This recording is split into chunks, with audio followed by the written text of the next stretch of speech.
What's up, everybody? Thank you for joining us this Friday evening for Irregular Republic, episode 12. I think it's going to be a pretty awesome one. I got Bo and Gary here with me, and these some OG Green Berets, the dudes that, were there from the very beginning of GWOT, did some stuff before GWOT. So they have some amazing takes on things, and they just, they saw a whole different side of SF than like a lot of us, a lot of the newer guys like me and some of the dudes that are still in today saw. So Bo, Gary, thank y'all so much for coming on. Y'all, whichever one wants to go first, y'all can fight for it. But just to give a quick intro, kind of go through your background. I have their bio, a quick little bio of them in the description. But if you guys could just tell us about who you are, what you're about, and then we'll kind of jump into some things and just start talking about stuff. Go ahead, Gary. No, sir. Age before beauty. You're up. So Gary and I have known each other probably since, 95 or so. I started off in the Army as an infantryman in Germany for about 6 years during the Cold War, and then came back to the States. Ended up going to one of the early selection courses. It was still SFOT at that time, actually, and was able to make it through. Got assigned to 7th Group. Did some really interesting trips there. Ended up getting assigned to SWIC. Worked at the ASOT committee for a couple of years, and then was able to get out to 10th Group in 95, and was a team sergeant and sergeant major out there. So was able to do provide comfort, Bosnia and Kosovo, and then OIF1, amongst other things there we did at group. So retired, did defense contracting after that. And now I'm kind of a gentleman of leisure, or an aspiring one anyway. So that's kind of it. Gary? Yeah, like you said, we've known each other for 30 years. So I came in 84 in the infantry as well. I just barely missed the SF baby program they had back then by a fiscal month. So I did my time in the infantry, went to SF for a while, broke a femur, went back to the infantry, and then came back to SF, finished that up, went to 10th Group around 93 time frame, and then spent all my time there. Managed to avoid SWIC, slicky boyed out of it. So all of my time was under the rucksack, as they like to say. Found out later that probably hurt me. Probably would have got a lot more good experiences doing a SWIC tour, but at the time, no way. I wanted to be on the teams. Retired in 09, worked with Bo some more, and that's where I'm at.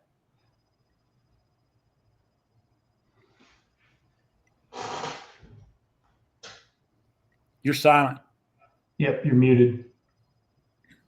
My bad. I was talking about the broadening assignments are supposed to kind of help your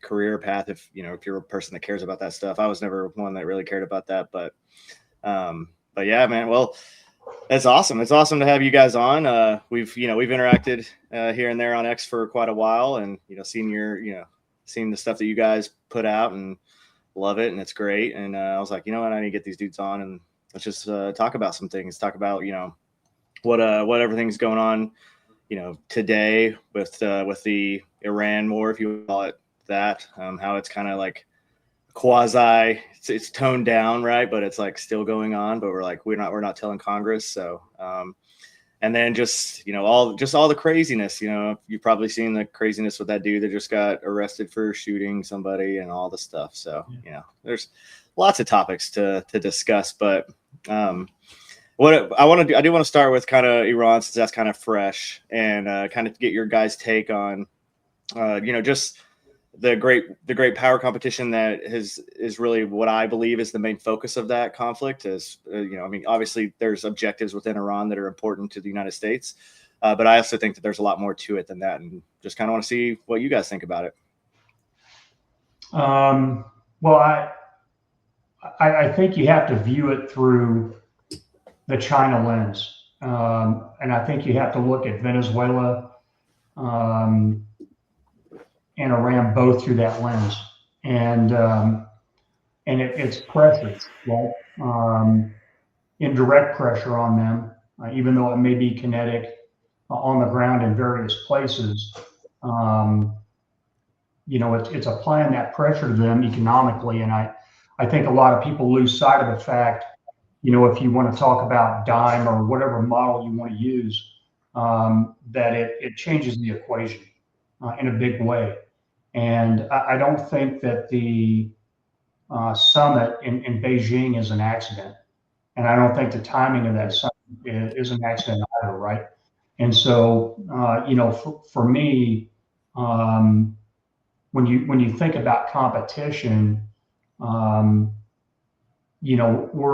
we're really changing the chessboard in a way by what we've done both in Venezuela and in China and Iran. Yeah. I'm with Bo. I'm reading a lot of it. I'm absorbing a lot on X, and that's what's so great about X is it takes me into this higher level thinking and opinions and insight into that kind of stuff. Whereas I'm thinking on Iran, I'm simple caveman. I want to see him bombed. I want that fixed. I want it solved, and I want them out of our hair. And all this strategic stuff and seeing that there's actually a plan coming together to fruition with all of these other elements, like you said, Venezuela and kind of putting the pressure and shutting off China. This is some good stuff. I think it's cool to to see a whole government approach. Like you have the State Department doing their thing that actually is working with the DOD now, or the Department of War or whatever. You have the president just getting fully behind, the GCC, and then our military planners that are really good at what they do if you just let them do it, right?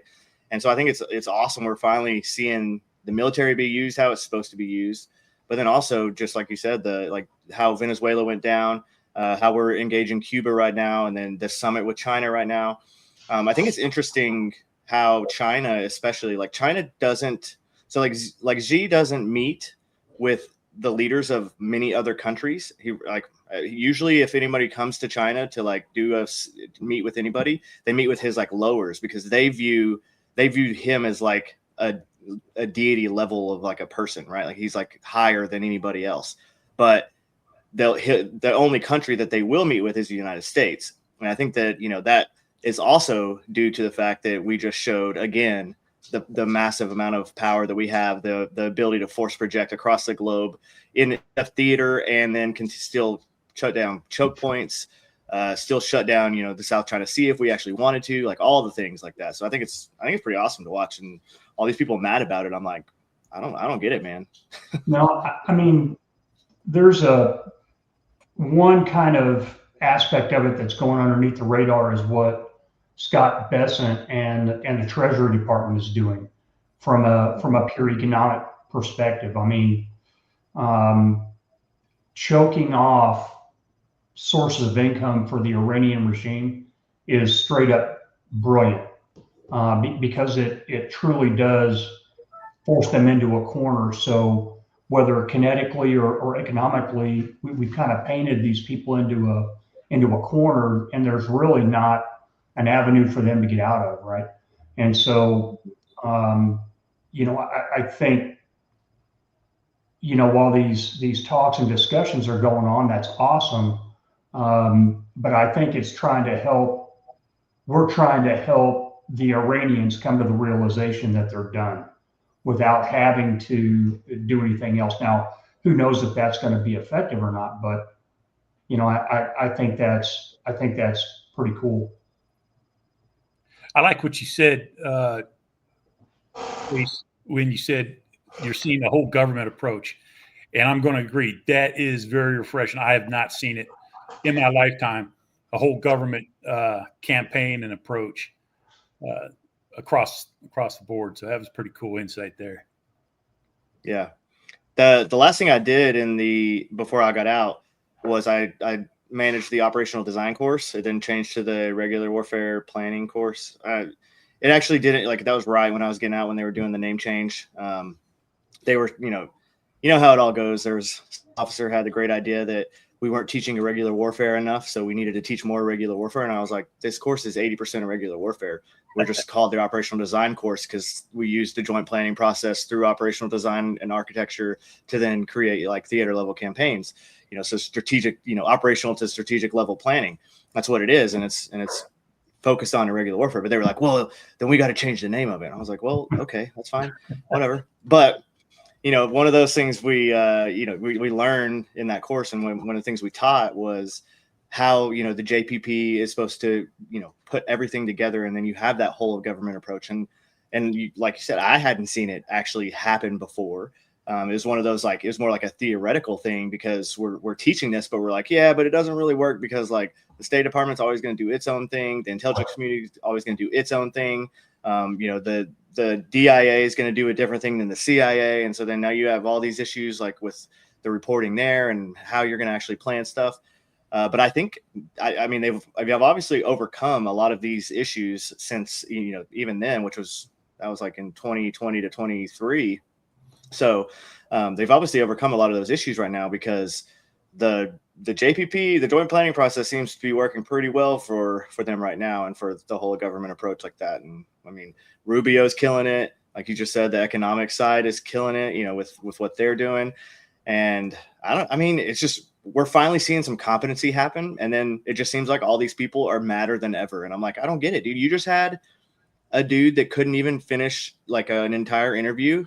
We couldn't even like say words or complete sentences, and then would like turn into a Roomba the second the whatever was over, and he like, I don't know where to go. And then now you have like you have a dude that loves the country, and then you have the government working together as a whole to like make things better. And it's refreshing to see, but it's just also like I feel like we're just constantly fighting all of this negative, even though we're doing pretty good right now. So I don't know. I think one of the big things there is you've got somebody that is basically forcing everyone to work together. This is where we're going, and you either get on board or you're going to get gone, right? And I don't think anybody has taken that approach lately to whole of government approaches to problems, right? And a great example is the early days of Iraq, right? Post invasion, where you had, the State Department folks wouldn't go. You had Brenner in there as the potentate and making some pretty crazy decisions that had humongous downstream impacts. And they just kind of let him go. And so to me, it's not a Republican or a Democrat thing. It's a leadership thing where we are going to work together, and you are going to take your piece of the pie and run with it, or take your part of this and run with it, or you're going to be gone because this is what we're doing. And I think that aspect of it is what's really refreshing to me anyway. We've all seen that leader that what you're going to do is what the last person talked to him. So if the State Department was the last person to talk to the president, that's what the president was leaning for and was going to do. And that's what's happened through our leadership all of this time up until Trump. And I think this is what you're saying is Trump is now bringing them in, saying, this is your orders, execute. And they're not holding sway over him. And you don't have to worry about, shit, State Department just went in after me. Now it's all going to change. But this is good shit to see. It is. I mean, like a dude in charge, right? And that's what it always cracks me up when these people are like, yeah, Trump's owned by somebody. I'm like, Trump is the last person on this earth that's going to be owned by anybody else. Like, are you insane right now? Like, I think that would like go against his nature more than anything else that, that has to do with him at all. Like his whole personality is like, he's in charge of himself, his business, the country now. Like no one's going to tell him what to do, even when he makes some mistakes, right? Like, and, he's made some mistakes here and there, which is, he's human. It's going to happen. And, he also, sometimes he tweets out things that, maybe a president shouldn't tweet out, or, maybe should watch the whole video before you retweet it and make sure it doesn't have like Obama's as monkeys at the end or something, something stupid like that. That's just going to cause, a rift. But at the end of the day, I mean, the dude's in charge, right? Yep. So Well, it's just crazy to me mean, that you have these people that don't agree with that. I don't know. Well, I mean, and you know this as well as we do. Hey, man, there's a time and a place to have discussions and air disagreements and say your piece. But when the man says this is what we're doing, then you need to salute, ruck up, and go do what you're supposed to do, right? Yep. Or you need to resign. That's kind of your two choices, right? And so again, I think that's the big change here, where the interagency isn't running the executive is running the interagency, and that I don't think has been the case for a long time. Well, Yeah. that's what happens when you get a businessman instead of a career politician. Yeah, he doesn't know anything, so. Yeah. Mm-hmm. Yeah. I mean, he has his own money, his own assets. Like, he doesn't need the salary. He's not doing it for that. And then, people are like, well, he's made more money since, he became president. I'm like, well, most of that money he actually made on, crypto and on Truth Social after his first presidency, when he wasn't president anymore. So, like, people that are good, managing money and good at that kind of business at the level that he is, they're going to make more money. And once you've got once you're a billionaire, right, it's not that hard to make a few more billion. So I don't know. It's just one of those things. It's like, I don't think that, if he really wanted to sell us out, I don't think he would be going and doing all the things that he's actually doing right now for the country. It just doesn't make sense. None of it, all their arguments don't make sense to me. Right. And I don't know. It's just, well, it's a heck of a time to get worried about politicians making money. When right. you look at the track record of, let's say the last 25 years or so of how politicians have enriched themselves, both sides of the aisle. And again, I'm not pointing at one side or the other here, but it's kind of funny for people to be pointing fingers that way. Right. Well, there are two sides of the aisle, but I don't think it's Republican and Democrat. I think it's politicians and us.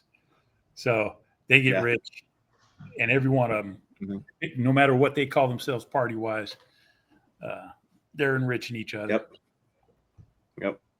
They all do. And it's because it's not only just from like stocks, right? That's one of the ways that they do it. But people also don't realize, like, you use wills when you're in a position like that. You're on committees, you have sway in other aspects of, so if you're a North Carolina senator, you're going to have some sway in getting some things done for businesses that you either have interest in, or maybe you have investments in, or whatever. And that's going to get you money too. So, like, you're going to push stuff. It's just, I mean, I think I don't know how you fix that problem. I don't know if you make it, where while you're serving, you can't make any assets beyond your government salary. But then, I don't know, then you got to worry about people getting like paid off under the table to do stuff by, foreign governments because they don't make enough money. It's a sticky, like, I think the stock trading one, I think everybody can agree that, like, they shouldn't be able to trade stocks because they all know what's about to get approved and what's about to not get approved. And they know what the committees are about to have come through long before the public will know any of that information. And, if insider trading is illegal for everybody else, why do you get to do it if you're in Congress? That doesn't make sense. That's exactly right. If the SEC rules were applied to them, a huge majority of them would be charged by the SEC for insider trading, right? So, to me, that's an easy kill, right? That should be, but I think it's going to take a while. Yeah. Term limits, only way. They get in, they get out, and they're held accountable. But while they're in, they'll never be held accountable. Well, plus they've got retirement plans. I'm not sure why our politicians have retirement plans. Yeah, that doesn't make sense either. No. At least not to me. Like how one of them, stayed in till 5 years and 2 days. Is it 2 days or 3 days? Is literally right after the cutoff to get your pensions 5 years, and then resigned right after 5 years. I think we all know who we're talking about here. Hey, let me show you some age here, because Bo will know what I'm talking about. Billy Carter. Was it Billy Carter? President Carter's brother. That was the scandal back in the day, because President Carter's brother made a few dollars off of his brother. Billy Beard. Huh? Off of Billy Beard. Yeah. Yeah. Billy Beard. He was selling Billy Beard because he was the president's brother, and that was a scandal back then. Now you have dudes. We're pretty far beyond that now. Oh, you have people making millions now, millions and millions. It's insane. 100%. I mean, it's just, I don't know. Like, we could talk about that all day. It's just one of those things. Like, term limits for sure, because, you know, two term. Why do we have the presidency set at 2, but Congress is for, you know, you can go as long as you want. You have these fossils that have literally been in Congress for 50 years, right? That's the other crazy thing to me too, is like Pelosi and Schumer and, you know, McConnell and all these people that have been in Congress for, you know, 30 to 50 years. And then they're blaming the problems on Trump. And I'm like, bro, you've been in here for 50 years and you've done nothing but make things worse. So like the guy that's been in for 6 years now, or almost 6, not even 6 full years now. He's not the one that made all the problems. I'm sorry to tell you that. Trump is there because of them. Yeah, you're right. So I'm a firm believer that 2016 was a shock to the establishment, that they thought they had it in the bag. Yep. They thought Hillary Clinton was going to win in a landslide. There was zero chance that, because if you remember the field back then, you know, before Trump really kind of took over the Republican field, it was kind of, I mean, you had some decent people running, but they weren't established enough yet to really, you know, like, we didn't know how Rubio was going to be, right? We didn't know, he didn't have as much experience as he has today. We didn't know how and he had Jeb Bush, and of course, he was just Jeb Bush, right? And he would have been just like every other Bush. And so you had this, like, it was just kind of one of those things that was like, man, we're definitely going to lose. Like, we just had 8 years of Obama, and we're definitely going to get Hillary Clinton now. And then Donald Trump swoops in and like steals it from him, and everyone was like, well, I still remember we were in Africa. We were in Africa when he won that election. We were actually, our team was on a movement from like south of Niger. We were going up to a different camp, like up a little farther north in Niger, and we stopped at a French Foreign Legion like base, but they didn't have anywhere for us to sleep, so we're just like on cots out under the stars. And I remember waking up in like the middle of the night and like checking my phone and saw that Donald Trump won, and I woke everybody up, and we all everybody woke up and we just partied. I think it was like such a shocked at that, except Donald Trump. Right. Holy shit! What a great time. Yeah. What a great time. It was great. It was great. So yeah, I think that kind of put a wrench in all of their plans. And so I've had some interesting guests on. You know, I had a girl named SK, and she's been doing some of the research and all that with Data Republican, and the stuff that they found about the NGO ecosystem that has, you know, that was, you know, really started getting crazy, you know, under Obama. But it really started. I mean, it started under Bush, and just because, you know, the whole Bush administration was so focused on GWOT that they were just kind of like doing the same Biden auto pin type thing for everything else. They were just like, okay, well, if you think this is right, we'll let it go.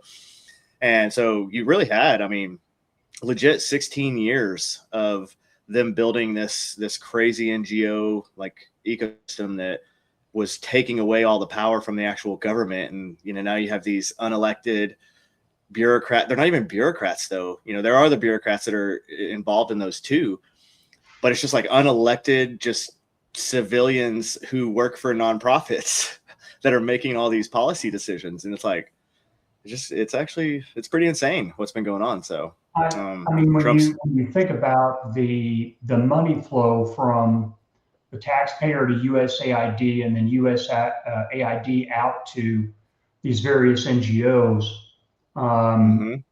where, you know, if you, and I'm probably exaggerating, but if you tracked $1 that was supposed to go aid some person in need somewhere on the globe, you know, a nickel of that dollar is actually making it through, and the other 95 cents are basically staying in the DC area, for lack of a better term. Again, I'm probably exaggerating some, And yeah, in my opinion, probably the most powerful thing that has happened in the last 18 months is the shutdown of USAID.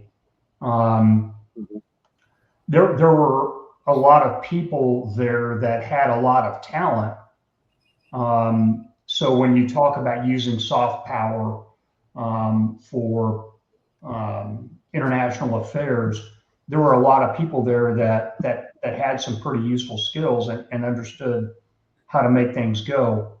But it got out of control because there was no control over it. And so you see things like the color revolution in Ukraine as an example, et cetera, that they're not thinking about the downstream impacts because it's a chaos and a money operation, not a what's best for America operation. I think that it ties in too with what we were talking earlier with the unified government. We all had to deal with NGOs overseas. We saw them. They were a dirty friggin' word. We avoided them whenever we could because, quite frankly, we were there to do a mission. And NGOs were beside us thinking they were in charge of something, doing their own thing off to the side in Bosnia, everything like that, and in no way pulling along with what the rest of the U.S. government was trying to accomplish, And you see things like the friggin' gay rights for embassies in Congo or whatever, just pulling completely away and having no social skills in the country they were operating in. Yep. Well, they're kind of like the middleman third party for dealing with all these foreign governments. And then they're taking a huge cut out of whatever this deal was with these governments, and these governments don't want to deal with them. They would rather deal directly with the State Department. But that's under that precedence that was set under Bush and then Obama, and then really under Biden, it just went even crazier. They're like, why do I have to we're supposed to be getting this much money, but then it has to come through this nonprofit, and then that comes to us. But obviously a ton of it's been shaved off by the time it even gets to us. Like, why do we have to deal with these people? So you're going to see some deals that are going to be going through now, nation to nation, instead of having this weird third party involved that you're right. Just like is pushing, all these gender, all the stuff that like a lot of these other countries just don't believe in and don't care about. And definitely are not concerned with, right? Most of these countries are concerned with survival, especially like if we're talking Africa. And then, the Eastern Bloc countries that are worried about Russia, and they don't care about that nonsense. They want like realistic results. They want, agreements that are not just like made by some weirdo that went to an Ivy League school and now, works in this nonprofit and thinks he has all the power. I don't know. It's refreshing to see that go away. I think the USAID thing is huge that's gone. I think that initially, the way it started and the thought process behind it starting, could have been okay if it would have been monitored and policed correctly and then used in the correct method. But yeah. No, if you want to go back to, let's say, the 1950s, 1960s, and competition, direct competition in some cases with the Soviets, absolutely. Why would you not want that tool in your toolbox, right? And I'm not going to be a Pollyanna about it and say everything that they did was great, but the Soviets were absolutely doing the exact same thing and trying to sway other nations. And so I think it was a solid concept to compete in the gray zone, if you will, to use a pretty worn out statement. Sometimes effectively, sometimes not, but I think it was a legit battlefield, for lack of a better term. And we all know that once the government establishes something, it takes on its own momentum, right? And so they had a lot of successes during the Cold War. Well, then what? So a humongous amount of things changed after 1991. And so, everybody's looking for a new mission, and I think that with their particular skill sets that they had, when you talk about the period of color revolutions and all that kind of stuff, I think it got sideways because they weren't aligned all the time with U.S. policy, and that's where it kind of went wrong. That's just my opinion, but that's what I think. When I read a lot of the accounts of people older than you, Bo, there's 5 or 10 of them that were in that back in the Vietnam era. They worked together. Green Berets and USAID would go in on a united front and would get shit done. And in an informal relationship, and everybody kind of had the same goal. And then when we got into Bosnia and northern Iraq, the Turkey area, it's like USAID came in and we're on a power competition with us. We were taking a military approach that we had our orders, and it's like they were just going off meeting with people and handing out cash for no, specific goal, no coordination, anything like that. We'd see them come in, usually some chick, USAID chick would come in with a pile of cash. She'd come in and flirt with everybody in the MCC house, and then she would just take off with a bunch of Kurd guards and do God knows what. Throw money at hospitals, which meant hospital administrator or whatever, but no coordination. Yeah.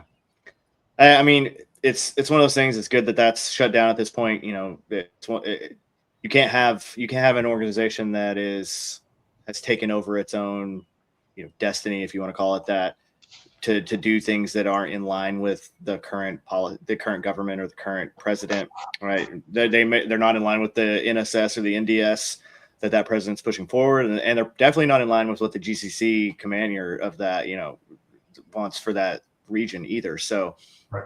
I think that's definitely, I think with that being gone and, some of the other changes they've made, we're going to start seeing some significant policy changes that will have effects, have good effects on our foreign policy, and then on, our trade agreements, on all the things that have always had, just especially over the last 50 years, have just had, I don't know, just always this weird stigma attached to it. Like, why, how did we go from 2000, where the United States dominated trade in the world, to 2024, where now China dominates trade in the world? Like, how did that happen? How did we allow this to happen? And, over this time period? And it's because we've allowed these NGOs to dictate foreign policy and to dictate economic policy abroad. And it's crazy. It's crazy. Yeah, and some of it's ideological too. But I'm not sure that we had whole of government leadership across the board that had our nation's interests in mind. Right. And I think they put other nations in front of us to a certain extent. I'm not saying that's always wrong. We did the Marshall Plan, and there was a good reason for that. But I think it got to the point where it was detrimental to us as a nation, and now we're just now starting the climb out of that. Yeah. I got a question. What's the panel's assessment of the conflict in Iran? Our forces successful speaks for itself, but does the political stall put our forces at higher risk? What do you guys think? I don't think it does. I think that right now you've got to give them time to unscrew themselves, right? So we basically decapitated everybody over there that had a clue about anything. And so it takes them, they're going to have internal fighting to see who's going to be in charge now, whether that's IRGC, whether it's, whoever inside the regime. And that's not even talking about the anti-regime folks that are there, right? And so you have to let that, I think, germinate a little bit to make sure that you're talking to the right person before you go back in there. I thought it was interesting that last night I heard the president say that basically all of the enriched uranium is down at the bottom of a tunnel beneath a granite mountain that we blew the crap out of. And the only two countries that have the technology to get it is us and China. Okay. So what are we talking about here? And, unless you know what they're actually discussing, it's pretty hard to tell. But I think having this kind of pause, there's no way really for them to reconstitute any kind of significant force. So why not talk? And maybe we don't have to send anybody else over there. Yeah, I'm kind of back and forth on the pause, blowing in the wind. I'd like to see it hammered home harder and faster. But I think, honestly, we've just kind of run out of targets to hammer. We really need to get into the Strait of Hormuz and just start using our shit on those little boats and get that open, and I'll be happy. But I'm hoping that there's still other things going on behind the scenes that we would no longer be privy to, that are continuing this forward so that the regime kind of gets changed. Mm-hmm.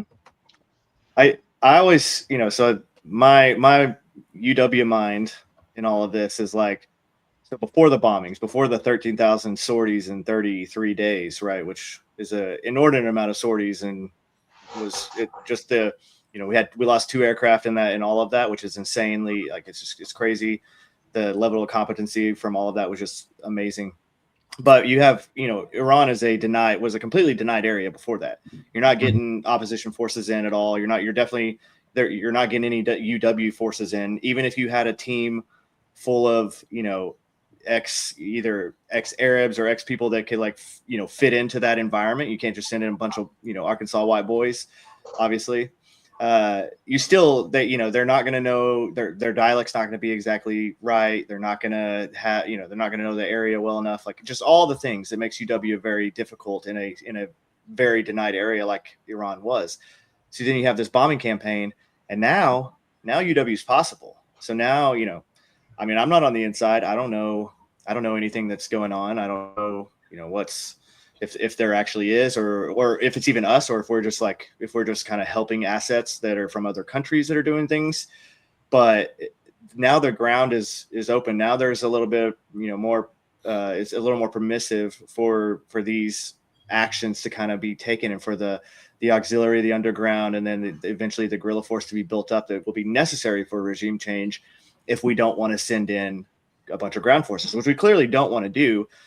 Not only just because that's not the way Trump rolls, and it would be highly unpopular with the American people, but 2, it's Iran's a natural fortress of its own as a country. So it would be very difficult to get the level of ground forces in that you even wanted to. There's, natural choke points, deserts, mountains, all the things that makes it really difficult to do like a ground invasion like that.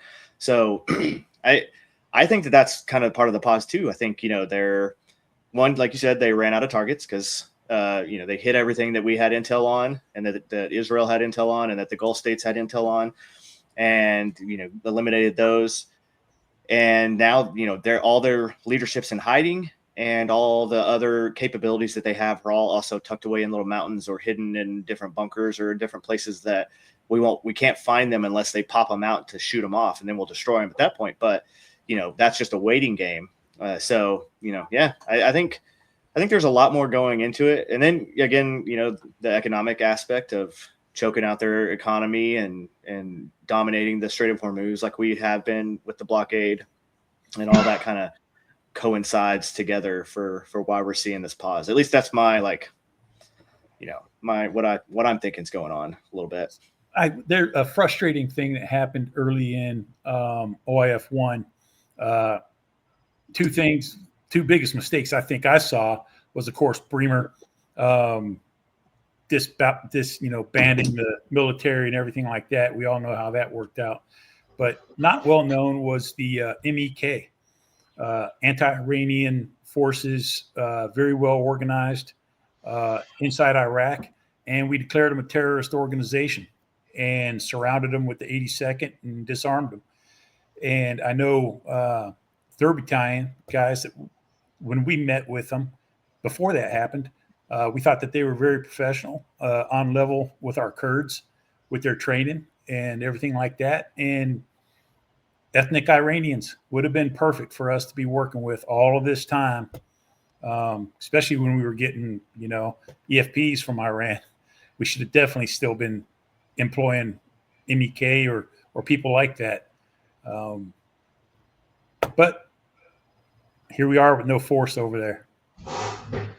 Yeah, I think there's when you talk about, there's been media reports out there about attempts for us to get Starlink terminals and some other stuff into Iran via the Kurds that went south, and that's just media reporting. I don't know if it's true or not. I think it's a very difficult thing to do, and you're right in that the bombing has created a gap and has created space for a resistance element to be able to start doing stuff. But those resistance elements don't just appear overnight. And I think part of the other piece of this pause is, in 2-3 weeks, that's giving some of those Iranians the opportunity to get their stuff together and figure out where they're going to go. Do you actually have somebody that's willing to lead the charge to actually do regime change? And how is it going to work and be acceptable for the majority of the Iranian people? And I don't think that we as the U.S. can roll in there and impose that. We've tried that a couple of times, actually more than a couple of times, and with no great success, right? Them doing it at 50% is better than us doing it at 80%, because they're the ones that are doing it, right? So I think that's the way to go. Yeah, I think we've established that we suck at nation building, and that we can't nation build in places that have cultures that are completely different than our own. It's just, there's no point in even trying it anymore. I don't like, it's one of those things. It's just like, if you're gonna set up a vassal state, okay, right, but you still have to let them do their own thing and have their own leadership, and but you still have that stigma of the U.S. would be pulling all their strings, and then that's going to create its own insurgency and its own backlash against that government. And so the whole idea of nation building just doesn't work. And like Afghanistan does not want democracy. They have tribal leaders, they have their elders that are in charge of certain areas, and then the bigger areas are kind of run by warlords. They don't want a centralized government that's telling them all what to do, because northern Afghanistan is far different than southern Afghanistan. So it's one of those things, and we don't understand all those dynamics. Right. So it's kind of crazy for us to go in and be like, hey, you guys are going to love the same government that we have. This is great, right? And they're like, no. Sharia democracy is not compatible with Sharia. It's just not, right? Obviously we were a part of rebuilding Germany after World War II, so it's not like we can't do it. But I think that we're most successful at that when we do it with a culture that is similar to ours, right? Yep. And I think Japan might be a very unique case, but they actually changed a lot of their militaristic culture after World War II, right? So, we can be successful, but I don't think that we can be successful in Sharia-dominated cultures, because it's not compatible. Now, Yeah. we were only successful with the Shaw because he used raw power, and we see how that turned out, you know. So it would last for a little while, but not nearly long enough. Yep. Yeah. Well, hey everybody, thank you all for watching. Let's please stream or repost and subscribe and all the things that you're, I'm supposed to say that at the beginning, but I always forget because I wanted to talk to these dudes more. But yeah, please do that. It helps the channel grow and helps get the word out there about the show. All right, so let's shift gears a little bit. I want to hear about when so 9/11 happens. What are the shifts? How did everything change from what you guys were doing pre 9/11 to afterwards, and then once we go into Iraq and how that all kind of just some. You don't have to go through every little detail, obviously, but kind of give us some background of all that and how that went and how crazy it all was. Well, I mean, generationally, when you talk about generations in SF, and Gary and I are sort of the same generation. Obviously, I was a little bit before him, but prior to 9/11, there was a lot of single team missions, and you would go to wherever, Venezuela, you'd go to wherever in Africa, and there's no cavalry, there's no QRF, and you had to figure it out. And our plans were real because you never knew what was going to happen, right? I think as technology increased on teams, when I first got to the team, we didn't. I was telling you earlier, we didn't even have a laptop. We had 2 night vision goggles per team. We didn't even have our own assigned machine guns, and so it was truly force multiplication. The teams, we had 5 teams in our company in 7th Group. For the majority of the time I was in that company, and each team had about 8 or 9 guys on it. So, when you talk about things like ghost teams and undermanned, I mean, that was how it was, right? And so you just went and did your stuff, and you did it the best that you could. And but rapport with whatever indige you were working with was absolutely critical. Again, there was no QRF coming to save you. I think when I got to 10th Group in 95, I started really seeing a change. And that's because Gary and those guys had been doing company level deployments for quite a while to provide comfort to Italy for the CSAR mission over Bosnia. And to me, it was, I'm like, holy cow, man, we're going, in this big of a group. Yeah, that's what we do. Okay, got it. And I think that I saw a different mentality in people just because of that difference in employment of the teams. I was a company SAR major. Our company was deployed to Kosovo when 9/11 happened. And we actually got back to normal operations within 3 or 4 days after the event, where the people that were back at Carson, it was months before they got back into any kind of normal battle rhythm. And so, and Gary, you could probably pick it up here, but I don't think that we really manned and equipped ODAs to even sort of the level that they are today until probably 05, maybe 04, 05, maybe 06. Yeah, we were getting there. 99, 2000, we really started putting emphasis on changing the teams. But prior to that, man, our kit was exactly what the rest of the Army had. We had maybe better cold weather gear. That was it. That's what made us special. Was we had the Patagonia and better sleeping bags than the rest of the Army. Other than that, we were wearing Kevlars, LBEs, all that other kind of stuff. And I liked it because we needed to be on the level with the guys that we were training and working with. So it worked for us. Like Bo said, we did a lot of singleton team events. You went out, you did your own training, you met with the country leadership and went and did your own training thing. And you would go 3 years in a company without knowing half the guys in there. You'd be like, oh, you were in Charlie Company at that time? Shit, what team? I never saw you, man. Because we'd be bouncing in and out so much, you wouldn't know. Still to this day, a lot of guys are like, hey, you remember so-and-so? I'm like, nope, not at all.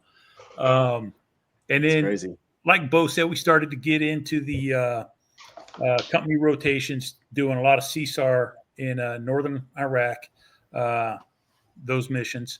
So we started to go as kind of a half company or almost a full company over on these. And that really kind of geared us towards what was going to end up coming just by accident. In about 99 or 2000, I was in 1st Battalion, Stuttgart. SF really started taking lessons learned from Mogadishu, finally, years after the fact. Mm-hmm. And that's when they started coming out with Falk and all that other kind of stuff. And that's when we really changed over into this gunfighter mode that everybody sees now and everybody assumes SF is. Prior to that, like I said, we had pretty much same gear, same everything. Our strength was mission planning, and going out there and doing it on our own. And just really started seeing that change right before the GWOT. So it was good timing to get us prepared for that. But that's kind of what it was like being an old guy. Yeah, it was definitely UW and FID. And then, SRDA were, you could do it. But how are you going to do it with your indige? And how are you going to accomplish that, right? And so it was not, other than the SIFs, it was never unilateral. How are we going to do this with our boys, right? And I think not everyone lost that, but I think we kind of lost our way a little bit with that, where hey, we've got 2 indige guys with us, let's go. And I got it, but what are we really about, And I think there's a lot of success stories out there too. The ICTF in Iraq as an example, where we really created some great indige elements that were taking it to the bad guys. Back to like the core mission of SF, which is UW. You're doing and that back then that was just the humans over hardware was like just a real thing that you didn't have to have that saying. We have that now. They're talk about like humans over hardware, but you guys were like, you're doing the stuff with, like you said, two pairs of nods on the whole team. That's wild. It's so wild. 1682 first showed up. Yeah, I mean, my first deployment in SF was for Operation Promote Liberty, which was right after the invasion of Panama. And our ODA, which was understrength, was responsible for the entire Panamanian Costa Rican border. And so we were broken down into 2 or 3 person teams and placed along the border in different places. And there was no PMT. I met 2 of the guys, the 2 guys that I was going to be with where I was when I got off a CH-47 with a couple of civilian pickup trucks. And that was the first time that we'd ever met. One of them, dear friend to this day, we talk all the time. And awesome. You figured it out, right? And we were literally the law in that province. We told the governor what to do. We were turning the military into cops.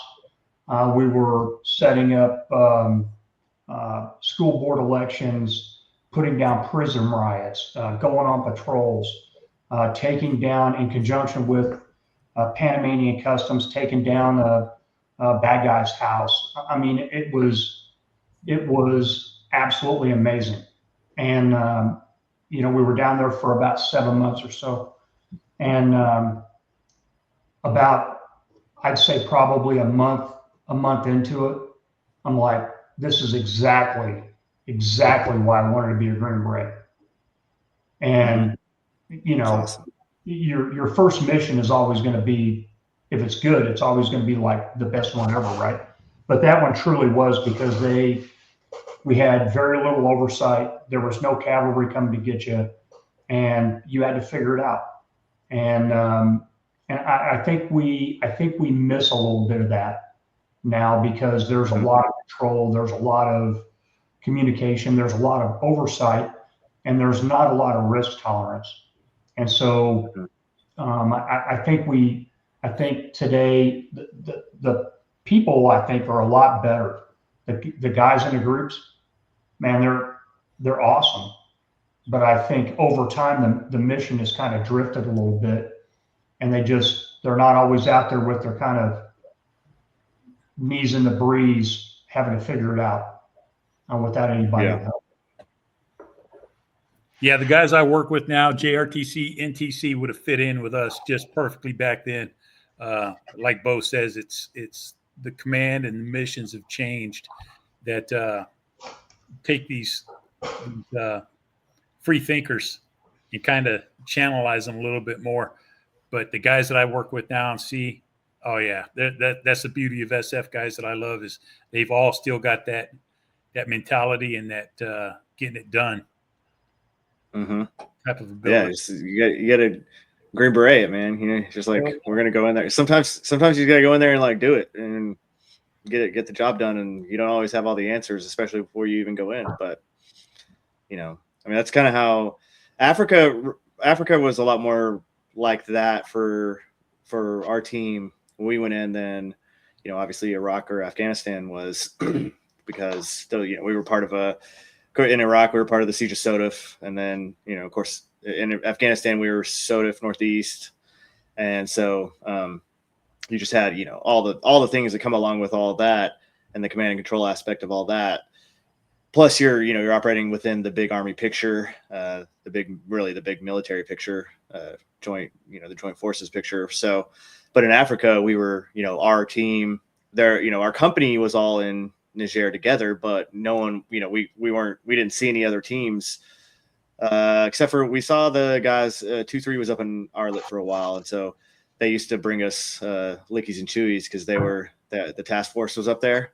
So they had all the good stuff. They had all the funding up there at their base, and ours we just had we came into our camp and we found out that the 10th group dudes. So I'm funny y'all for that. So, but the 10th group dudes that were there before us.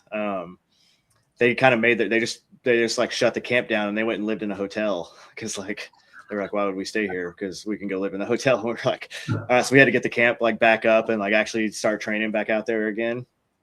So, and of course doing all those things with you have your op fund, but you don't have anyone else. There's no other, the closest military assets to us was in Niamey, which was another, it was like a 8 or 9 hour drive away. Yeah. So you're not dealing with them, and then that's African roads, so there's something's going to happen on that drive, so it's going to be way longer than that anyway.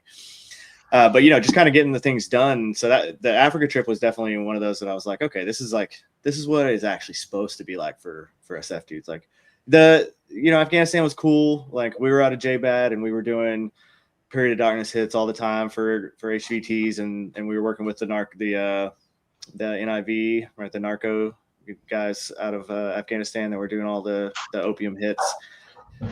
And so it's cool, right? It's cool guy stuff, but you're fighting dudes in flip flops, and we have nods and all the tools, and they just they stand no chance. So it's just okay, it's like playing a video game on easy mode. And so going to Africa was actually all right, we're on our own.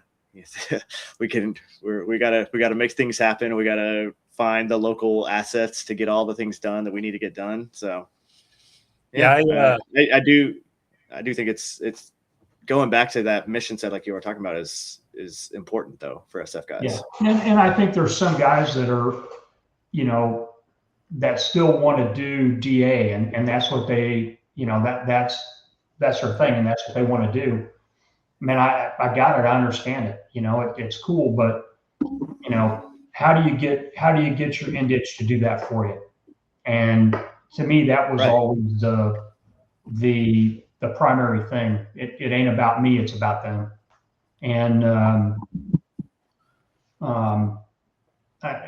I think one of the big changes that we saw over time, you compare it to like the guys that were down in El Sal, you know, they weren't allowed to accompany their partner force on operations. They had to stay on a base camp, wait for the partner force to come back, debrief them, and then try to figure it out, right? And that's a tough way to try to do that mission.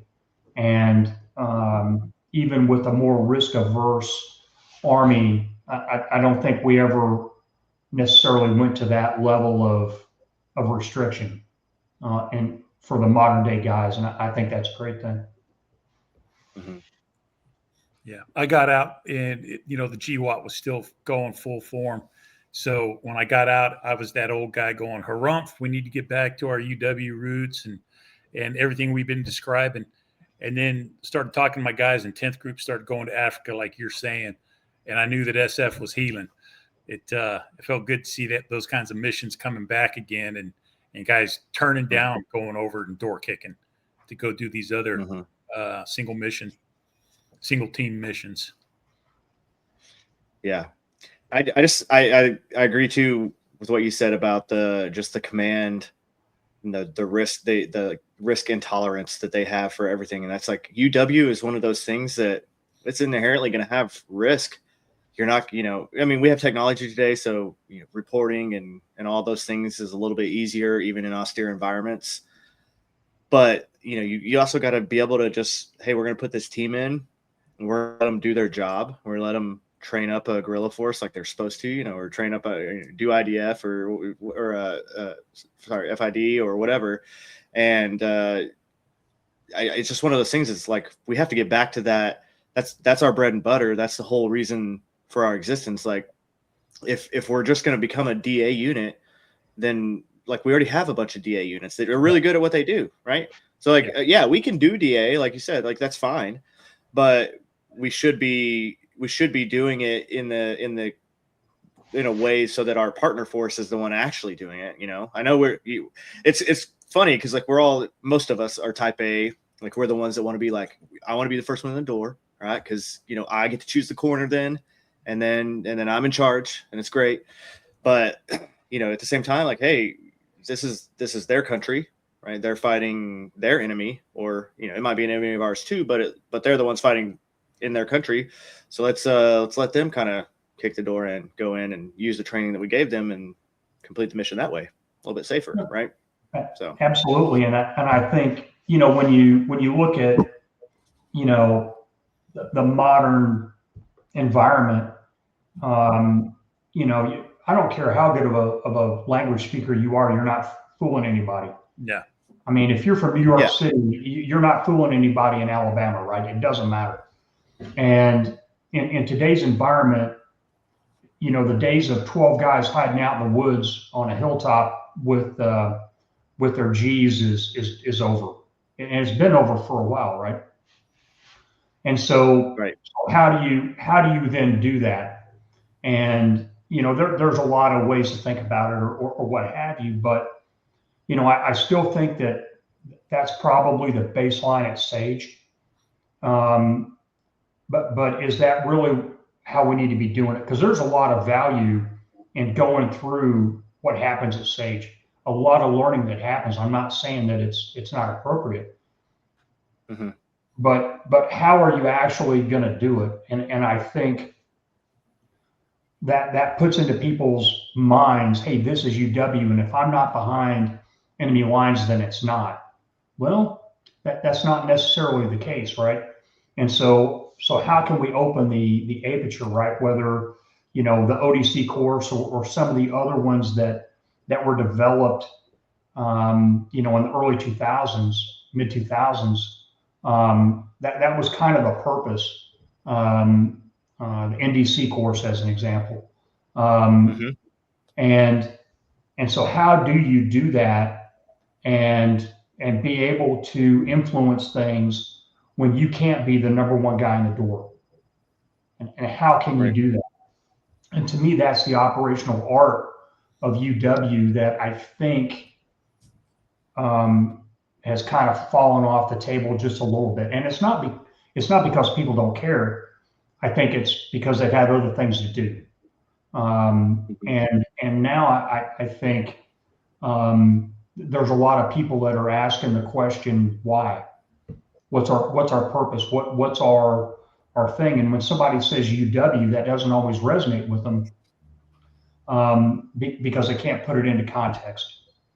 And gray zone competition. Okay, what's that really mean? Well, each one of the three of us could probably have a different definition of what that actually means. But how do you answer that question, and how do you reduce the frustration level amongst Green Berets and get them on the same path? I mean, JSOC, frankly, has sucked up a lot of the oxygen in the room since early 2000s, probably. Mm-hmm. And so, hey man, where's your seat at the table?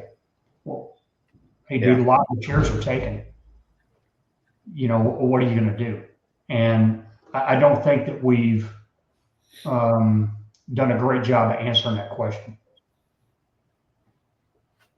Yeah. What you think, Gary?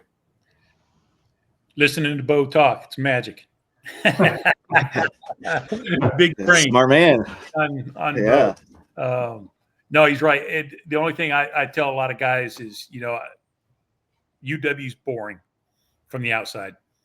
It looks boring. And it looks like if we're not doing action and kicking doors and things like that, it looks like we're just marching in place. But UW is a long process, takes a lot of time, a lot of rapport, a lot of base building. And people want instant gratification. And so that was part of my favorite part of SF was seeing the long-term investments turn out. But you get a lot of impatient people.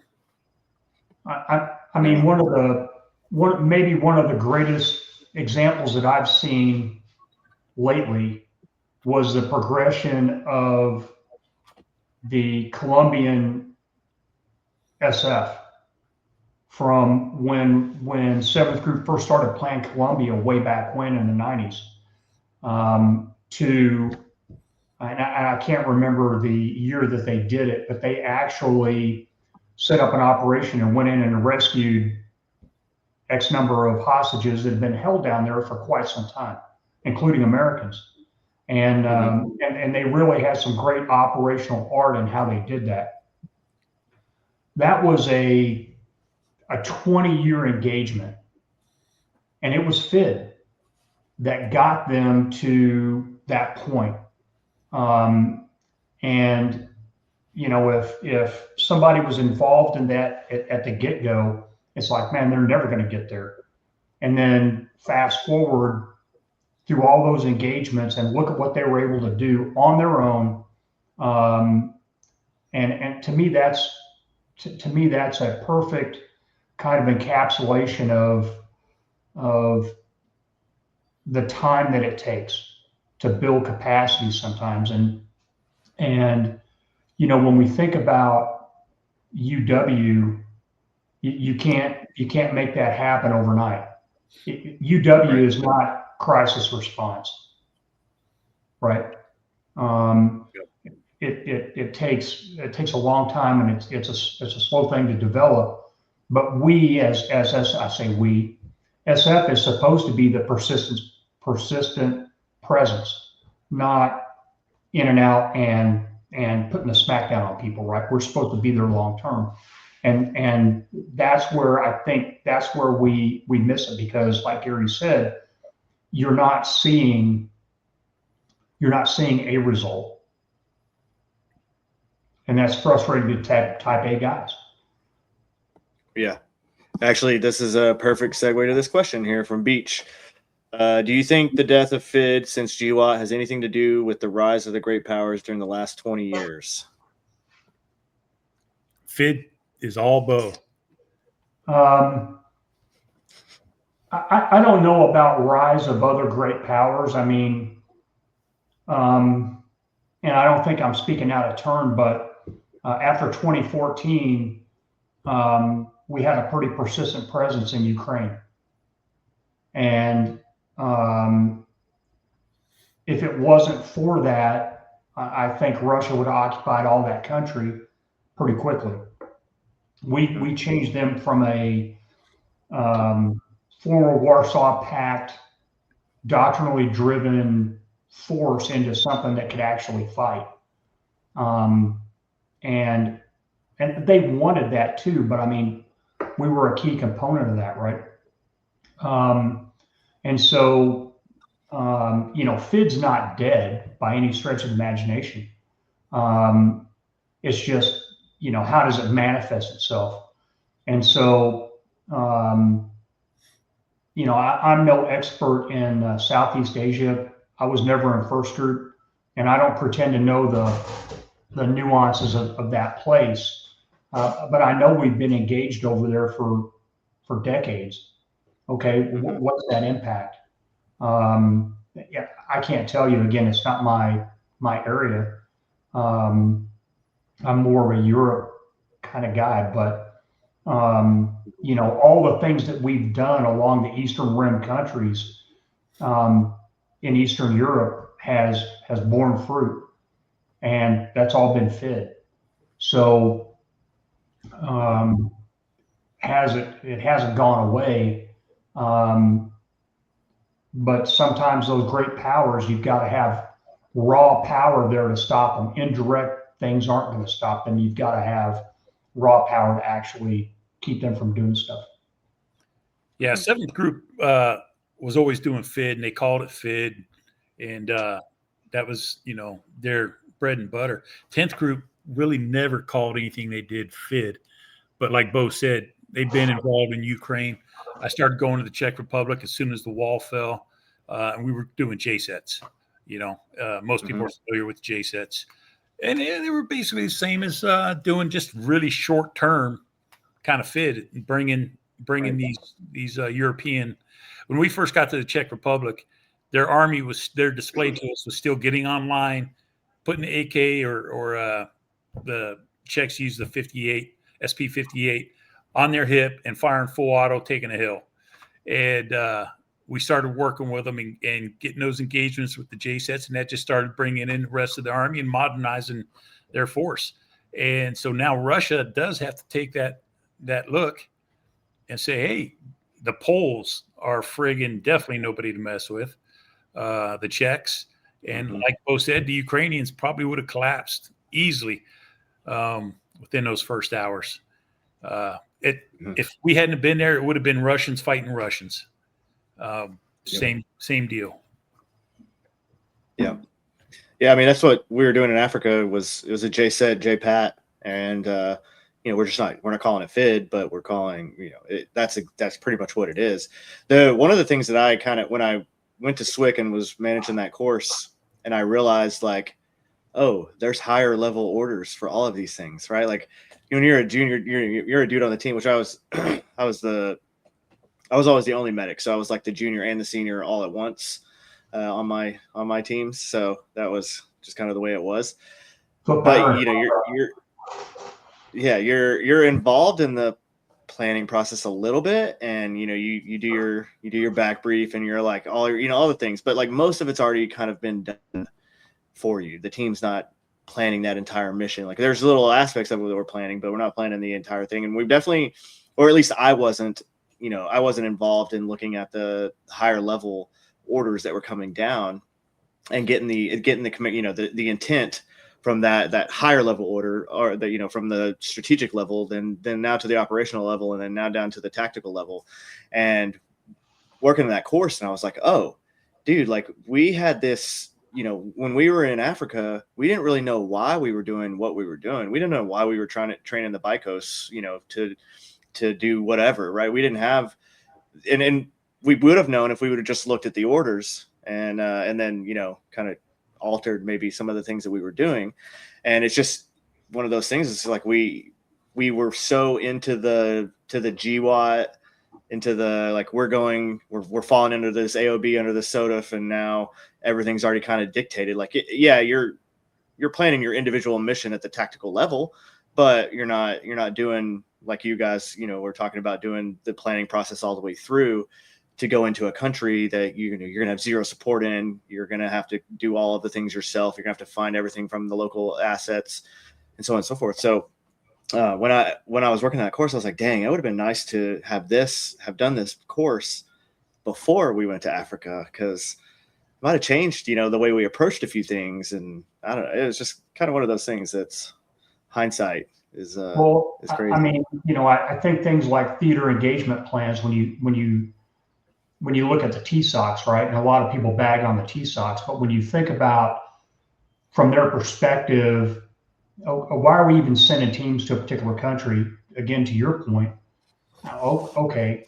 And if you could put that in perspective for the ODA, I think it would be a lot better, right? I did a couple of back-to-back trips in 7th Group into Venezuela, working with their Ranger School and their SF battalion, and awesome trips. On one of them, we were actually in Caracas when Chavez, who was in the army at the time, started his first coup attempt. We phoned home to SOC South. Hey, did you know there's a coup going on? But what was the reason? What was the impetus for that kind of stuff? And clearly it was, the FARC in Colombia and trying to prevent spread, increasing or improving their capabilities. So if Venezuela needed to go down into the border region, their guys would be squared away, right? Mm-hmm. Nobody came and told us that, but we were familiar enough with the AOR that was our assumption, right? So I don't think the theater engagement plans always trickle down to the fellows in some of these cases. And again, it goes back to context, right? If you can line up the why of why you're getting sent to a particular place, then, like you said, hey, it may change the way you go about doing a couple of things. And that's important, because if you're going to send folks out and they're out there alone and unafraid, nobody's coming to help them, and they need to know why. And I just think that's a huge thing. That's something I really, some of my favorite memories on NSF were was gaining that knowledge, and when that light bulb would go off, that battalion commanders in the regular army weren't getting a sight of what they were doing, and we were able to see a bigger picture than they were on our level, and that was really pretty ego boosting to see how this is affecting the national policy, and getting that and being able to use that as part of our planning. And so I try to tell that to guys every time I get a chance, is, hey, take a look at that bigger picture, because you are in a rare position that you can actually pull this down, analyze it, and go forth and do great things. Mm-hmm. Yeah, no, it's definitely key. I'm hoping that they're getting more, because again, getting out of that GWOT mindset of we're just going to go in and we're going to shoot the bad guys in the face, to, hey, we actually have, we have a problem set that is going to take more than just us going in and doing DA, right? That might not even be a part of the mission set at all for this. Especially, I mean, we're, SF's in about 80 countries at any given time, and 9% of those are not combat related missions. They, in the sense, they're training, right? So, but you're not direct kinetically doing combat operations. And so you got to get into the mindset of understanding, like you said, the TSOCs, understanding, that higher level, the theater level campaign plans and what's going on there, especially now with how the whole government's actually working together. Like, now's the perfect time to like, hey, what really needs to get done in this country and how is that going to fit into the, to the theater or to the greater region, or to the GCC's plan for this. And I mean, like you said, like, it's insane to think about it, but SF presence in Ukraine likely kept Russia from rolling that entire country, which is that's wild. That's a wild thought to have. Like, and it's not even tooting. That's not tooting the horns, right? That's just legitimate. Like, we have the capability to modernize fighting forces to where they can go into combat and actually be very effective. And Sure. that's like that's one of our main jobs too. So we, UW is the core mission, but FID is the next the FID or SFA is going to be your next, like, hey, this is super important because now we can affect strategic level, have strategic level effects with these tactical level efforts that are really just training, which is wild. So, I think the other thing, and even, back in the day, we never did a great job of it, is not just explaining it from the perspective of a theater engagement plan, but showing the nexus to the other elements of DIME. I know it's like DIME Phil or something now, but I'm an old dude, so I'm just going to use DIME. Yeah. And what other things are at play here that flow around the military aspect of this? Is there economic aspect? Is there, informational aspect, diplomatic aspect? What is it that, because it's not just military in a cocoon, in a vacuum, right? Mm-hmm. And so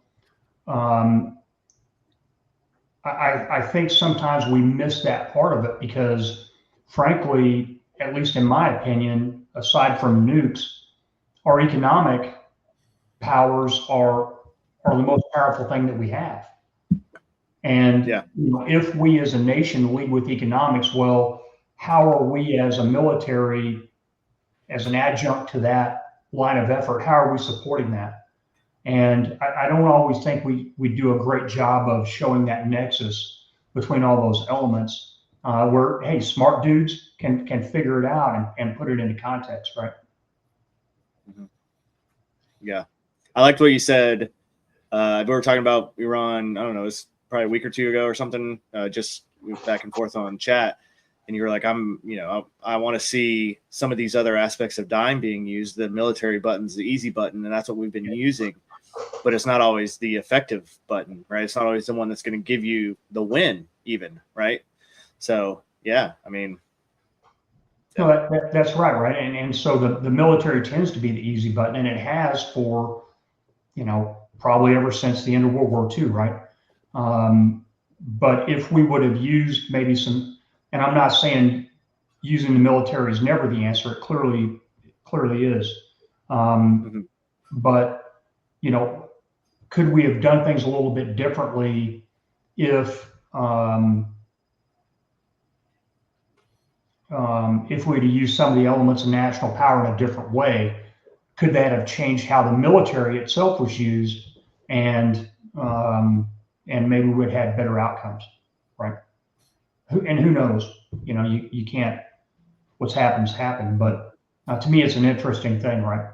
What if we would have approached something from a different perspective, and how would it have turned out potentially better, right? So, well, I like how we were talking earlier, how it's been kind of a unified government push between all the agencies. And when we talk about the economic portion, I think we all know the economic portion in the past has been, we're going to give you a stack of cash. Please do what we ask you to do. Whereas the approach now has been, we're going to help you, your economy in addition to our economy, and you're going to pay your own way, but we're going to help you, so economic doesn't mean just handing them cash now. And that's, somebody's opened their eyes to that. And that's really going to help a lot. I think that's super powerful too, Gary. And the reason is because, like Chase said earlier, are we creating vassal states or are we creating allies? And I think there's a definite distinction between those two things, and what do we actually expect in return, right? And so using your example, Gary, exactly. Hey, we're going to help you develop, but here's the quid pro quo, right? I think that's, again, the whole government approach, at least now, is way different than what it has been for decades. I agree. We got Major Sarge. What's up, dude? Hola. DOL. And we got Based. Love Based. I've done a couple shows with him. He's a Marine, so we got to give him a little, little leeway, because we'll talk slower so now that he's on here. Yeah. We're gonna have to explain things better. Smaller words. No. Yeah. No. I'll throw him some crowns later. He'll be fine. No big deal. No big deal. But all right. So what do you guys think about here? I want to pull this one up. So Lion, LL Lion, she was the one that asked about the pause, and then she said, "Thank you. Appreciate hearing your perspective. My concern is the American tolerance with all the propaganda and honestly the spewing from all these politicians that pollute the waters." And so kind of answering that, but also, discussing these propaganda pushes that we've all seen, right? And, the guys that know propaganda and can generally pick it up pretty quickly. What do we, we're all kind of doing our part in different ways to push back on that a little bit, but how do we educate the American populace that, again, we're a microwave society. We want everything instantly gratification right now. We want gas prices to stay the lowest possible all the time, even though fixing some problems might cause it to go up a little bit temporarily. Just all those things. How do we address that? How do we deal with that? Well, I think you used one word in there, and it was educate. And I think part of the root problem for that is the educational system in the U.S. And I don't think we do a very good job of educating our kids. And so if you wanted to start someplace, I think education reform would be one of those places, right? From a purely, messaging and propaganda perspective, we all have been dealing with propaganda our entire lives. If you wanted to consider advertising propaganda as an example, we get it all the time, right? And so how do you become immune to commercials for some light beer or for a particular car company or whatever, right? It may hit in the back of your brain, but it's not hitting the rational part of your brain. And so I think people being aware that no matter who is sending a particular message or what mechanism that message is coming to you, just to be skeptical. I don't think a lot of people use critical thinking skills. They tend to, hey, Gary told me the truth one time, so everything Gary says must be the truth. And anybody that's been around Gary knows that that's not the case, right? So, but that's what people do, right? They'll find a trusted agent, and then they're going to believe anything and everything that comes from them as a source, right? And I think if we had a higher level of skepticism in general, if you combine that with a better education system, I think it would probably be a good antidote for a lot of that. Because frankly, and man, you've seen it, a lot of that propaganda is some pretty low hanging fruit, and it's pretty obvious, right? And so, yeah, shit that a third grade Iraqi come up with a more convincing propaganda campaign.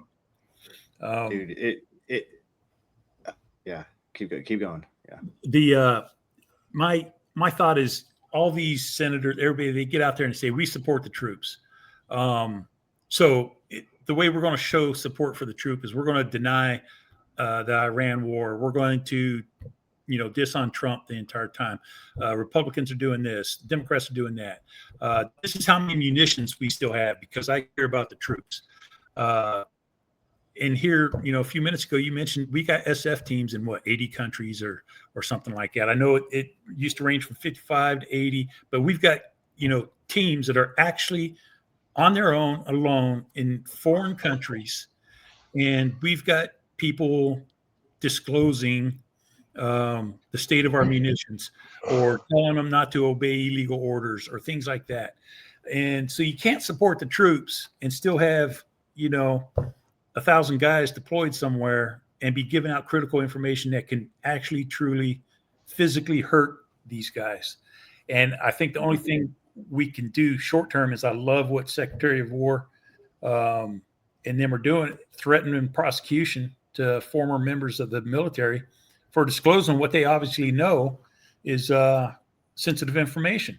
I'd like to see that start to actually happen. And then after that, I don't know how we socially change people.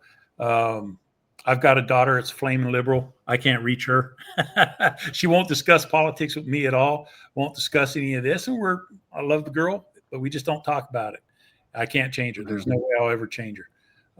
How do we do that with people that aren't our family and our loved ones? I don't know the answer to that.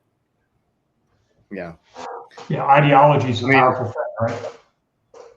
Oh, that's what, that's why I say, these people have fallen for propaganda created for illiterate Russian peasants in 1903, or over 100 years ago, because they have, and then they repeat the talking points from that exact propaganda as fact today. And I'm like, you realize that's what you realize that this is all fake. It's been fake for over 100 years. And it's been known to be fake for over 100 years. We've multiple different, not only nations, but just people from all walks of life have, disproven all of this stuff that's not real. And you're throwing it at me, and they're like, well, it fits today. And we're like, no, it doesn't. You're literally falling for it. And now you fell for it. And now you don't want to seem stupid. So you're not going to admit that oh yeah, I fell for the same propaganda that was made for illiterate Russian peasants over 100 years ago, because that would make me seem even stupider than they were, which is crazy, because you literally we have these things today.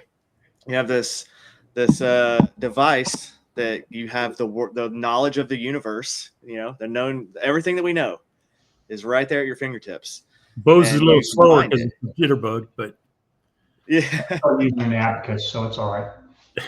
Yeah. You got a flip phone still? I wish. Yeah. Now life is simpler. We joked about it when we were in Africa. We bought phones there, obviously, to use local phones, and then we bought some Samsung Galaxies, and we brought them all back to our little compound, and we were getting them all set up. And then I was like, I'm just kind of curious. And we started looking up all the serial numbers on them. They're all fake. They were all fake Chinese versions. They weren't, they weren't actually made by Samsung. They were fake. Yeah. And I was like, well, these are purely for communication of this is just for to talk to the locals about things that we need just to have that kind of phone for here. Yeah. Because you definitely don't put anything on here that's personal, because I guarantee you it has a direct link to China. Yeah. This is useful in a distraction, as a distraction device. Look how boring we Americans are just talking about, the price of onions down in the market. Yep, exactly. Yeah, because I was like, yeah, these are not, the serial number is not real. We can look it up and see. So, but yeah, when you think about it, the amount of information the average person consumes now, compared to, in 1990, I mean, it's it's radically different, right? And so how do you sort that? And some people are more online than others, or what have you. But how do you know? How do you sort that out? And that's not even talking about AI, right? And so I think it's going to be an increasing challenge, because I'm not saying that everybody's stupid by any stretch of imagination, but when somebody is hearing a message that kind of resonates with them, or is close to what they're thinking, it reinforces it, and boom, now hey, this person's spot on, and again, that's my trusted source of information now. And you're not gonna, like you said, you're not gonna blow them off that. You're not gonna blow them off that source, right? They have to do it themselves, and because you can't force it. Well, that means it takes a lot longer for the truth and the facts to come out, right? So a humongous challenge. I have no clue how, again, other than starting from the beginning and educating people better. I don't know how you do that. Yeah. I mean, I'm my babies, I'm homeschooling them at least until like junior high. So like by the time they get in, like they're going to know, they're going to know like what's real. And also, like, I don't know that our educators today have a plan for AI, for how are you going to make these kids successful? Like, why, when you can complete tasks that would have taken you days, or, like writing, or all the things, and you can complete them in minutes now. So how do you prepare someone to be educated, to have critical thinking, but then to be able to use these tools in a manner that is going to be beneficial as well, right? And so, and I mean, I'm not saying I have a perfect answer for that, but I know that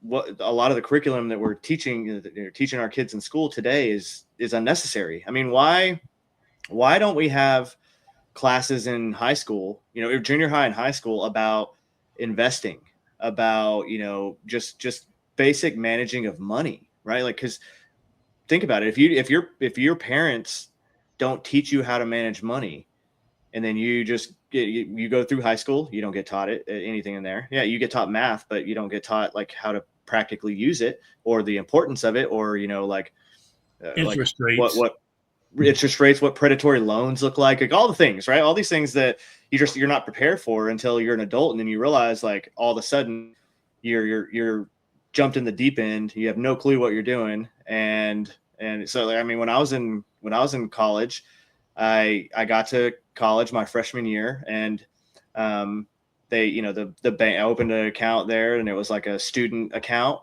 and they were like, and you get this student credit card, it comes with your account. And I was like, oh, sweet. Well, yeah, that's kind of cool. And they were like, yeah, it's got $1,000 limit, and you're good. And I was like, oh, okay, cool. And so, like, but I didn't realize that was something that you had to pay back. I thought it was like a student thing, because I was an idiot and I was 18 and I had no idea what was going on. So it was like, and then literally, you know what I did? So I used it. We used it for just the stupidest things that an 18-year-old, you can expect us to use it for.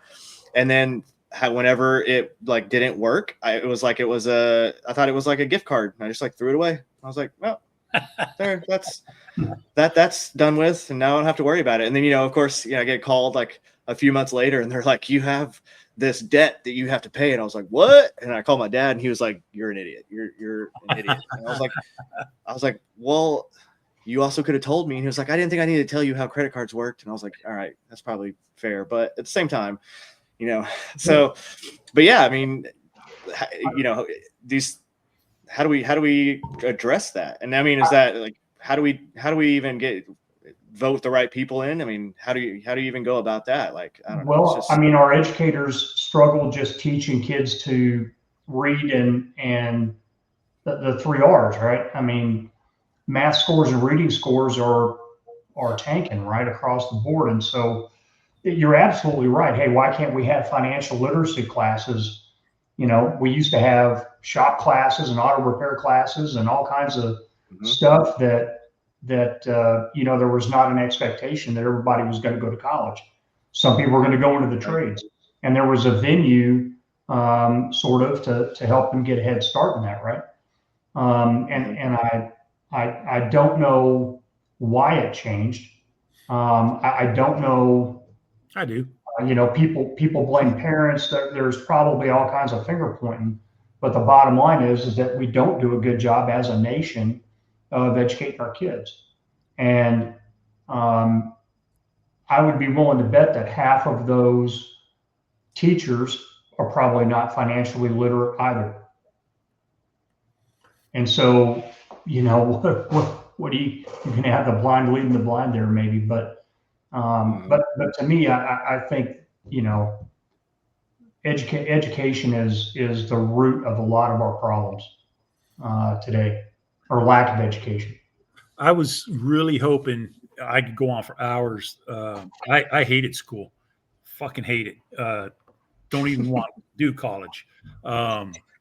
Just did not suit me. I learned everything easily that came at me, but I just hated wasting all that time, getting up early, going there, being there all day long for music and art and all that other stupid shit. Give me 4 hours of hardcore math, reading, whatever, history, send my ass home, or let me sleep in. But as for AI now, I don't think teachers are going to prepare students to use AI or live in an AI world as much as teachers are going to work on preventing students from using AI. I think they're so scared of losing their job and their power to AI that they're going to do everything possible to make sure you don't cheat and use AI. So you can't incorporate AI into your curriculum and say, hey, this is a good thing. If by the same token, it's threatening to take your job, you've got to make AI the enemy and not address it. So I think they're going to stick their head in the sand, ignore AI, and try to keep teaching music, art, humanities, again, all that other kind of shit. And parents are going to go along with it because they want their kids out of the house from 8 o'clock until 4 o'clock because mom now has to work. So it's key. I think that's exactly key. I think that's one of the answers right now. Right there is how it all went so wrong. Is so many people were like, let's let the school is supposed to teach them that. I don't have to teach them that.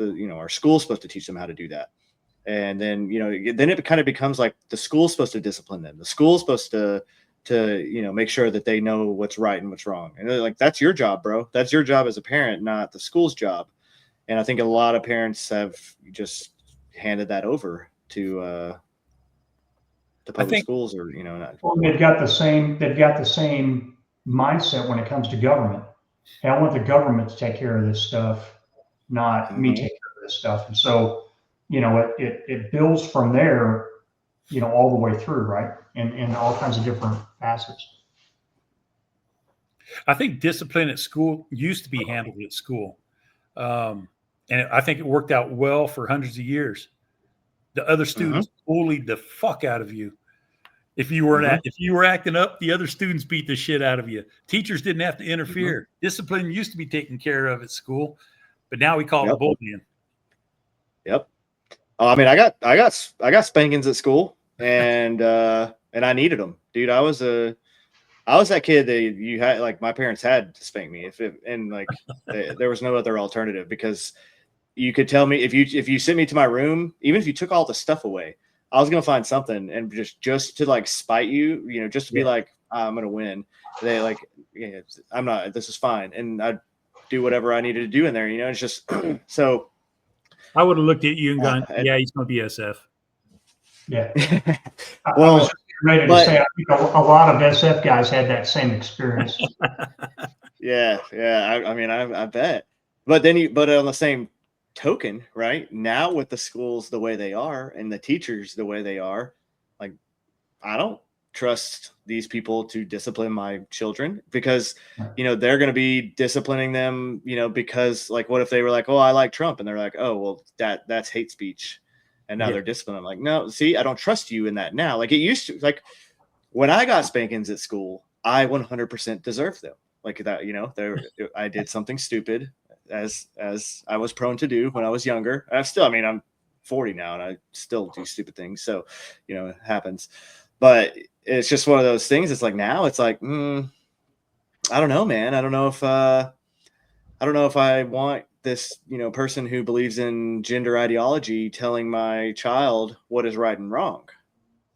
Yeah. And that's the, you know, that's the breakdown, right? And so when you have these foundational aspects, kind of our country that are crumbling or ineffective or have lost legitimacy, and we all three of us know what happens when governments or foundational things like the education system lose legitimacy, you know, bad things start to happen, right?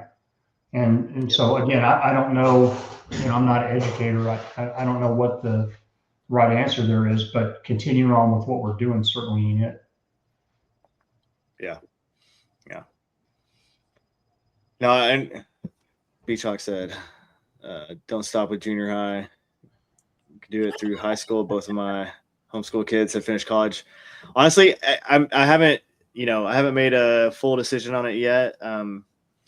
But I know I'm going to homeschool them. But that's the thing is like, I can be way more effective with my time with them because, you know, you don't need 8 hours of every day to sit here and do monotonous things and to regurgitate information and to like just drone through the day and make it like we can do a quick, you know, study. And then, you know, the idea is to get a homestead and, you know, have a farm too, and nothing crazy, nothing big, no like crazy stuff, but just enough that like every day there's going to be something to go do. And so, you know, you're going to be educated a little bit, and then we're going to go do some practical work, and we're going to figure things out the good old fashioned way. Cause like my daughters are going to know how to change tires, or they're going to know how to do all the things with, you know, electricity is like the only thing that I haven't fully got to where I'm like comfortable doing it. Cause I got shocked one time and I was like, whew, all right, let's maybe, you know, yeah. They're like, why don't you just turn the breaker off? I'm like, well, yeah, but sometimes you're like, you can't, like some things you got to do with the breaker. You know, whatever, it is what it is. But it's just, you know, I want them to be self-sufficient and to where they're not going to have to rely on all the, because you have so many kids today, so many, you know, people today, adults today that have no clue how to do anything. You know, if they get a flat tire, they're calling, you know, their insurance company to come change their flat tire. Like, bro, this is 10, 15 minutes of, you know, very small physical labor and we're done. And then we can go to a tire shop and like, you know, it's just all these, I don't know. I've thought about it a lot, and my wife is like, she's like, I don't know if I can like help homeschooling. I was like, no, I'm going to do it. Like I need you to just keep doing what you're doing. You know, like you're doing great. I'll take care of this part, but I want it to, you know, I don't want them to be, it's not even, again, I'm not saying that all teachers are bad or they're like, there's all nefarious purposes, but the belief system isn't always the same. And I do believe that they just aren't teaching our kids practical knowledge anymore. No. Like, bottom line. I agree. I think homeschooling, like the way you're talking about, gives a person time to think, breathe outside of a subject, and learn some critical thinking skills. And the school, you just don't have time to do that because they're putting the beat down on you. Memorize this. You don't have time to critically think it. Yep. And I will throw, to put an SF again perspective on this, that is the one regret that I have over my career was I put SF first. The team was my wife. I've been married for 37, 38 years. Thank God. But the team always came first. So my kids got all of this education, everything we're talking about, while I was an absent father because we were gone so damn much. And I'm glad that you will have this opportunity, because when you get old, I'm almost old. And when you're as old as Bo, you look back and you see where I could have done more for my kids, and really wish I had. And I'm glad that you're in that position now to go that way. Yeah. That's sound advice right Yeah. there. Yeah. I mean, it's hard because we can't do our, when you're active duty and you're SF, you can't do your job at home. You can't do your job, where you get to see your kids every day. It's one of those sacrifices you're making, for the country, and also for yourself and for the team and for the unit and all the things. Right. But you can't do that at home. And so, but I mean, I am glad that I am in a position where I got to do all that. And now I have, and I'm a little later than some people with kids. Like I'm going to be that older dad watching the high school sports where they're going to be like, it's so cute that grandpa brought him to come yeah. Yeah. Yeah. Grandpa's here. I'm gonna be like, you know what? All right. I can still run. I run a 5K every day. We're going to be fine. We're going to make it. Hopefully can do that for as long as possible. But yeah, just being able to have that opportunity and say like, hey, you guys are going to have a leg up in the world, because you're not going to learn this fake American history or even just this like fragmented American history that doesn't give you a good grasp of what happened. I mean, that's why one of those things I'm working on, I've actually kind of paused it because I started pushing the show and I'm trying to get this kind of going. It ends up being a lot more work than you think it's going to be, honestly.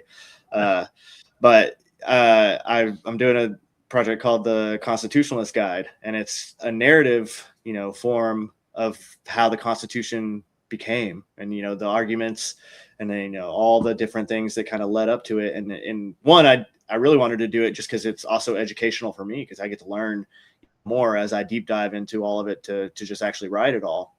But just being able to give, like, most people don't know that the Constitution was argued over for months in a hot room with a lot of different people. Like, people stormed out, delegates, were very upset about things. Concessions were made that weren't perfect, but it was what had to happen to, keep the country together at the time. And like, just all the things that people don't understand. A lot of people don't understand. But that's very widespread in the fact that, most people just don't understand history. Like, most people don't know why we created our own Navy. Like, I was making fun of Sean Ryan the other day because he was a Navy SEAL that doesn't understand why the Navy was created or what the Barbary Wars were. It's like, It's what? If we had to make high school students take the citizenship test that immigrants who are trying to become citizens have to take in order to graduate from high school, that'd be a pretty fair measure of what they've learned, right? And but we don't even do that. And so it's awesome that you're doing that, because dude, trying to dig into the various papers and founding documents and all that kind of stuff, and draw the lines that, hey, this is why this particular issue became what it did. Electoral college, as an example. It's pretty crazy. You actually have to do a little bit of digging to understand some of the baseline arguments and why they were so important to some of the other smaller states, right? And so now people argue, well, we need to abolish the electoral college. No, that's to prevent the tyranny of the majority from happening. That's why we're a republic, right? But most people don't get it, right? And so they'll like, hey, I'm not getting my way. Let's abolish this control rod that's in this thing that kind of keeps it from overheating. And so again, we're talking about education, And I just think we do a pretty bad job of it. Yeah. I don't know how we fix it. I mean, if you look at, there's that graphic, I'm sure you've seen it. I think it's from the, I can't remember who, it's one of those conservative, I don't know if it's a nonprofit or whatnot, but they talk about, they show the increases in the budget for the Department of Education over the last, 70 years. And then how, teacher salaries have gone up. There are more teachers, there's like way more teachers, way more administrators. All that has skyrocketed, but all of our test scores have actually gotten worse. All of our children, like they actually are not smarter from all of this happening. And it's one of those things that you're like, okay, well, we can look at this and see we're throwing, money, billions and billions of dollars. Yeah. And it's only made this worse, actually. So like, how do we, and that's the other thing too, is like, how do we get, like, I'm a conservative. I'm not saying that conservatives have all of the answers, but constitutional conservatives who believe, originalists of the Constitution believe in certain things. And I do think that preserving that, the original intent behind the Constitution, and then the Bill of Rights and all of that is very important. But how do we vote in the right people that, again, aren't going to trash part of the Constitution, like you said, just because they feel like they didn't get their way or something's not going right or what? And then, how do you educate people beyond that to vote for the right people that are going to do that? And then how do you hold them accountable? Term limits obviously would be one way. But then just, I don't know. We're at this point where like people are so lazy that they don't care. Like they're not looking into the candidates that they're actually going to even, if they're even going to go vote in the first place. A lot of people vote in the presidential election, but they're not voting in their local elections. They're not voting in their state elections. And so, how do you, it's one of the things I try to tell you. I'm like, if you really want to change things, start changing them at the local level, because that's the level you can affect right now, right? If you want instant gratification, try to change some things in your local municipalities, because those are the ones that affect your everyday life. The federal government, is not actually supposed to affect your everyday life, right? Yeah. That was never the intent. The school boards, get involved there. Yep. Because that's where your money's going. That's where Texas, that's where all your taxes are going. We don't have income tax here. It's all property tax, and people bitching about that. Well, that's all going to your school board. It's all taxed by school districts. So yeah, get involved. I mean, you think about like the Department of Education established in 1979, steady decline in any kind of, and this goes back to the locality or municipality point. What do we need them for? That serves no purpose other than creating the educational bureaucracy that we see, right? And so, whether it's school boards or whatever, but I think a lot of people are just, I don't know, fed up with it, or think that it's not going to matter. No matter who we put in there, we're still going to get screwed kind of apathy. And I mean, when you look at it, there's something to that. But I think there's that sense of apathy that overrides, what's in it for them. If I do get involved, what am I seeing from it? And I think a lot of people give up simply because of that. And if you try to get involved, they'll come ruin your life. Well, there's that too. That's another thing too. Yeah, I mean, it's a whole predicament. I do think the local aspects, getting conservatives, and I've said this before in other streams. Conservatives have to get more involved. We're the, I look at the government as a hindrance to my everyday life. The fact that I have to get a permit to build something in my own backyard is insane to me. Like what? Like why do you care if I'm, like all the things that doesn't make sense to me, all this stuff. But, you could get involved and run for things, and then you can change some of that stuff. Right.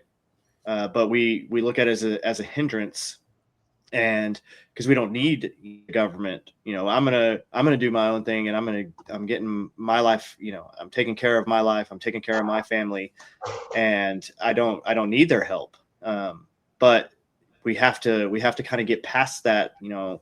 I want to live in my bubble and raise my children and do it this way, because they're going to keep taking and keep taking and keep taking if we don't actually start fighting back against it. So no, that's absolutely true, right? But you then look over to people that are dependent on the government. 50% of the population doesn't pay any taxes, income taxes, right? Yep. Okay, where's their skin in the game? Right. And so there's no so what there for them to get involved, because they're fine with how it is, right? And I don't know how you overcome that, because not everybody cares, and not everybody has skin in the game to try to affect changes, right? So, hard problem. I think a good start would be you have to be a net taxpayer to vote. Yeah. People get really mad when you say that, but I'm like, if you're not a net taxpayer, if you're not paying money into the system one way or another, then you're only taking. And why should you have a say? Because you're going to only want to take more, right? That's just common sense. That would be like, if you have a 22-year-old kid that still wants to live at your house, doesn't want to pay rent, and doesn't want to do anything to help out, and they're just kind of sitting there, and you don't force them to go do anything, why would they go do anything? Yeah. What incentive they have? They're perfectly content right now. And so if you let go ahead. him vote on dinner, he's going to vote for lobster and steak, but he's not paying any of the rent or the food. I mean, I think there's, over the last, 15, 20 years, there's been all these discussions about the Convention of States and coming together to modify the Constitution in ways that can affect some of these things, like what you're talking about. And I think it's an interesting argument. I don't know how successful they would actually be with it, but we haven't got there yet. And again, I think the government still retains enough legitimacy where it's not going to be imminent, because a lot of those changes are going to be constitutional level amendments, right? And so how do you actually make that happen? And to me, that's probably the path of least resistance, is to have something like that. But otherwise, it's kind of just admiring the problem, right? Right. I don't think we get anything drastic like that until there's a collapse. Like like the system would have to collapse for there to be a response to, hey, we're going to change to where only net taxpayers vote, right? That's not going to happen unless so many people are taking and not enough people are giving back into the system. And then, I mean, we're already the biggest welfare state in the entire world, which is insane because we're not a communist or socialist country, but we are giving more welfare away than every other country, which is wild. So, fiscally, like, is it all just made up? I don't know. I'm not a like an economic genius. I mean, but we're $40 trillion in debt, and I just feel like I can't, as just a single person, as a person, go out and just continue racking up debt and racking up debt and racking up debt more and more and more endlessly forever. So it just doesn't make sense to me how the government can do it. But I mean, I don't know. Maybe it's all just made up money. I don't know. Yeah, there's man, I hear so much different stuff out there. And like you, man, I'm not enough of an expert on that kind of stuff to opine, but, there's been some pretty thoughtful people that have said, hey, if you make a law where if we have, X amount of debt or, X amount of deficit, that politicians at the federal level aren't allowed to run for reelection, a lot of things would change. And I think it was Warren Buffett maybe that had said that. I'm not sure. And it's a lack of accountability. And people will say, well, hey, they're accountable to the voters, but are they really? And so I think that's the part that we're missing in a lot of different things is accountability, because there almost is none anymore. I mean, if Jerry or I screw something up, we're probably going to be held accountable. But in general, there's pretty much a lack of accountability across the board. We have jobs, we have things that can be taken away from us, but people that are just getting welfare or whatever, they don't have that. Nothing can happen to them. What's the worst you're going to do to them? So there is no accountability. I mean, people are starting to worry about getting canceled now. That's the only thing they worry about. That's the only kind of accountability we have going on now in the world, and it's sad that that's the only way. Yeah, I don't think you got to worry. I mean, I do like Gary. What's that? I don't think you got to worry about getting canceled. No, Gary's not getting canceled. We're old I enough. saw your posts the last couple of days have been great. I've been cracking up. We're old enough now where what are you going to cancel me from? Yeah, exactly. Yeah, exactly. Yeah, well, that's what I mean.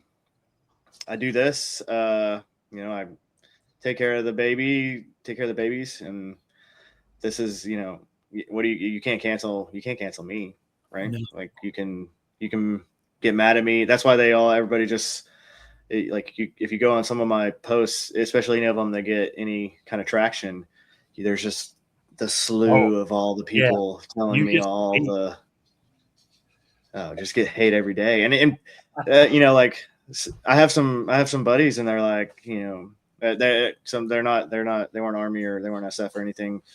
They're like, does that not bother you? And I'm like, bro, no, like not even a little bit. Like what these words on the internet, from most of them are probably I just feel like most of them are bots. I'm like, this is probably a bot. Like there's no way that there's someone this stupid. And if they are that stupid, then that even has less effect on me than it being a bot. You're not going to fix some pack. Yeah. Yeah. So, I just like, whatever, dude. Like I have gotten to where, I'll block anyone that doesn't have a blue check. I'll block, and anyone that has a blue check, I mute.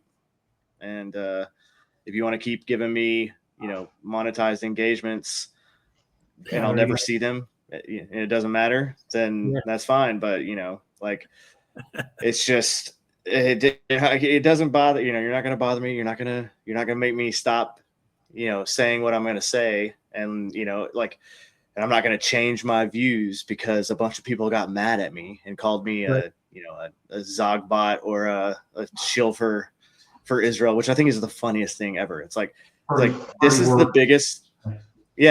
biggest propaganda push that we're seeing right now. Yeah. At least on the right, and so of course I'm going to push back against it, because literally that's what my whole account has been about from day one, is just pushing back against narratives that are obviously fake or, overblown or being used. Just like this Chud the Builder thing right now. That's so crazy that everyone's going crazy about. I don't know that necessarily he was an op, right? I don't know that he was I think he's just an idiot racist that was just found a way to make money off of being an idiot racist and doing that, and, wanted to cause some division that way. But they're using it, they're going to use it now as an op. And, there's already big accounts that are saying like MAGA's the one backing this guy. And I'm like, he hated Trump. He talks crap on Trump all the time. It's like, how is he MAGA? And why would MAGA people support him? Because all the people that are watching his feeds, they're not MAGA, right? Or if they were, they're not anymore. He shot a black guy, right? Yeah. Well, He's the obviously dude that's he been going around. Yeah, he must be MAGA friggin' whatever because he shot a black guy. Yeah. You know, just because. Right.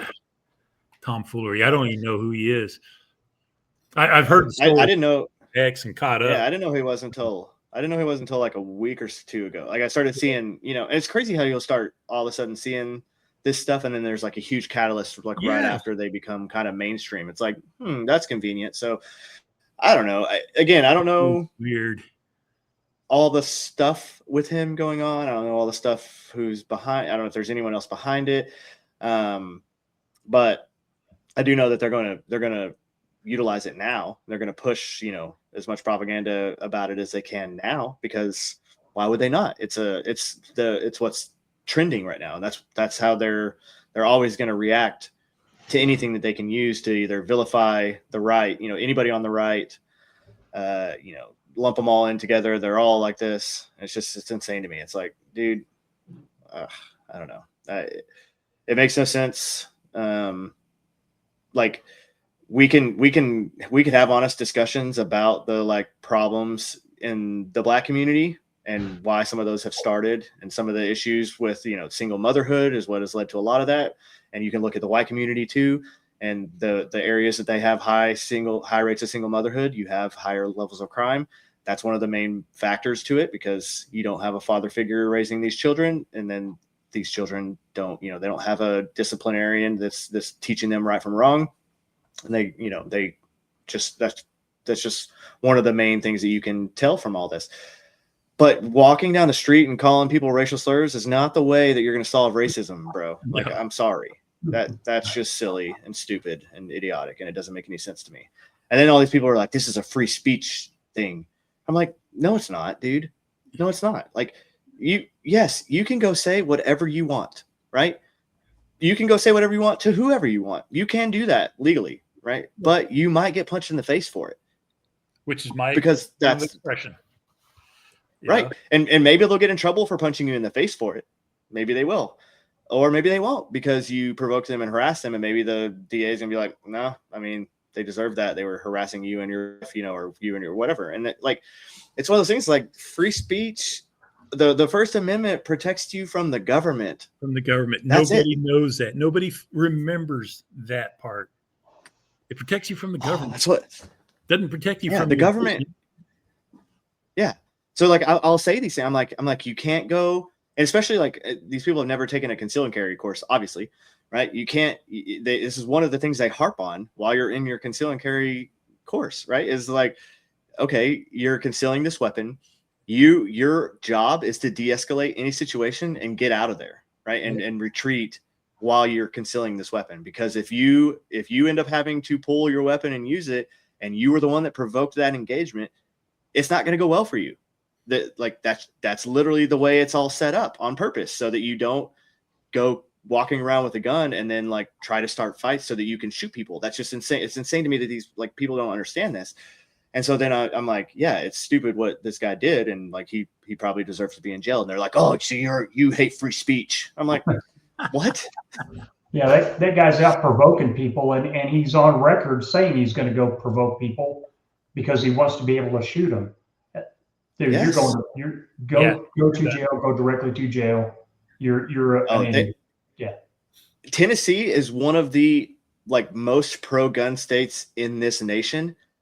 And this dude is about to go to jail on some of the biggest gun charges that have happened in a while in this area because of what he did. Not because Tennessee is anti-gun, because they're not, right? They're a constitutional carry state. You don't even have to take a concealed carry course to carry concealed there. So, which I think is silly. I don't know, dude. I think, especially, I don't know if y'all have ever been to a concealed and carry course with like, civilians, but it was scary. It was scary. These one dude like looked at me and I was like, bro, like, what are you doing? Don't point. Like, he was like, I wasn't going to shoot you. Like, well, I don't know that, man. Yeah. Yeah. You obviously don't know what you're doing with that thing. And, we're 5 feet away and you couldn't even hit paper. So I don't have a lot of faith in you being, concealing conceal carrying a gun around in public. It's just kind of one of those, whoa, I don't know, man. Your uncle, like I'm a pro 2A guy for sure. Like I don't believe the government should tell me what gun or I can or cannot have. Like, but at the same time, there's a lot of stupid people, man, and they don't want to put the time or effort in to get competent with that weapon system, and it creates a lot of problems. I mean, this dude shot himself. He shot the guy, and then he shot himself in the arm too. Like, how many gunfights have you guys been in that you shot yourselves? I honestly, with it depends, but when you got a big ass, it's kind of hard to. No, see, I've been thinking, because I haven't seen video or nothing like that, but when you always did that drill where you pushed to create space and shot from the hip, I was always like, where's my hand? Where's my hand? Yeah. And so who knows if that guy, was pushing, wrestling, was trying to do that up there. But it feels weird when you're doing that drill and pushing and sticking it in somebody's gut and shooting. So I don't know. Yeah. I worked with he's not done that drill like we have. He was crossing a fence in Panama, and he had a silenced 22 like on a leg holster, and as he was crossing that barbed wire fence, it caused his pistol to go off, and he shot himself in the leg. SF guy shot himself in the leg with his 22, and so you can imagine the amount of shit we gave that dude, right? And a little, and man, I got it. You're carrying that weapon for a specific reason, and all that kind of stuff, but that doesn't mean that you're going to be immune to the crap talk of consequences, right? Oh, you're going to give them a hug and tell them it's okay. It could happen to anybody. Yeah. Oh, here's a cookie. You're still special. and he was a great dude, man. And hey, man, sometimes stuff happens, right? But yeah. I mean, not all Green Berets are the same, and some slip through the cracks. We had a guy, he wasn't on our team, he was on the team that was in Iraq with us, and we literally landed at BIOP. We're getting all our stuff off, and pulled our ISUs out, got our guns out, and we're getting everything ready. I still to this day, he was standing right next to me, I still to this day don't understand what he was doing or why, but he pulled his Glock out, loaded, chambered around, pulled a magazine out, fired into the flight line right there. And just like one round into the flight line. And then was just like shocked that he did it. And I was like, and of course we're all like, what the? And I mean, he was on a rotator back to the States like that night. It was like, you're obviously, you're not in country anymore, buddy. Have fun with that. I just always shout ears before I pull a trigger, no matter what. Yeah, every time. Ears. Yeah, dude. But just sometimes stuff like that happens. You're like, what? Like, what were you thinking there? Like, how? I don't understand I don't know. We had a kid. He was a mechanic, and he was a good kid, PFC, and he was part of our SOC in Kosovo, and he was the only mechanic that we had to service all 6 teams, actually 7 elements, plus the SOC. And he was coming back he'd been out to one of the team houses working on their vehicles, and came up to the main gate there in Kosovo, and went to the clear and barrel, did his drill, and, gapped one off in the clear and barrel. Well, if you're going to have an AD, that's where you're supposed to have the AD, right? In the clear and barrel. Mm-hmm. And, but you would have thought it was the worst, a crime against humanity. And so he lets us know from the gate, hey, I did this. I'm like, all right, make sure your pistol's unloaded. Come on up here, get back in the compound. And it probably wasn't 10 minutes later that I had the brigade CSM calling me, asking me when was I going to get the Article 15 rolling, and when was I going to get this kid out of country? And I'm like, dude, I'm not doing any of that. He's the only mechanic I got. I said, he's going to have to do a traveling road show and present proper 9mm clearing procedures to all of my teams and the B team. And he's going to be an expert at clearing a 9mm after that. And oh, by the way, when he's out there doing it, he's going to be working on their cars and trucks. Yep. So that's what we're going to do, Yeah, right? I mean, that's the right way to handle that. Yeah. Yeah. I mean, yeah, and I agree. I mean, you're not talking about, hey man, this is a senior Bravo who's having an AD, during training or during a mission, right?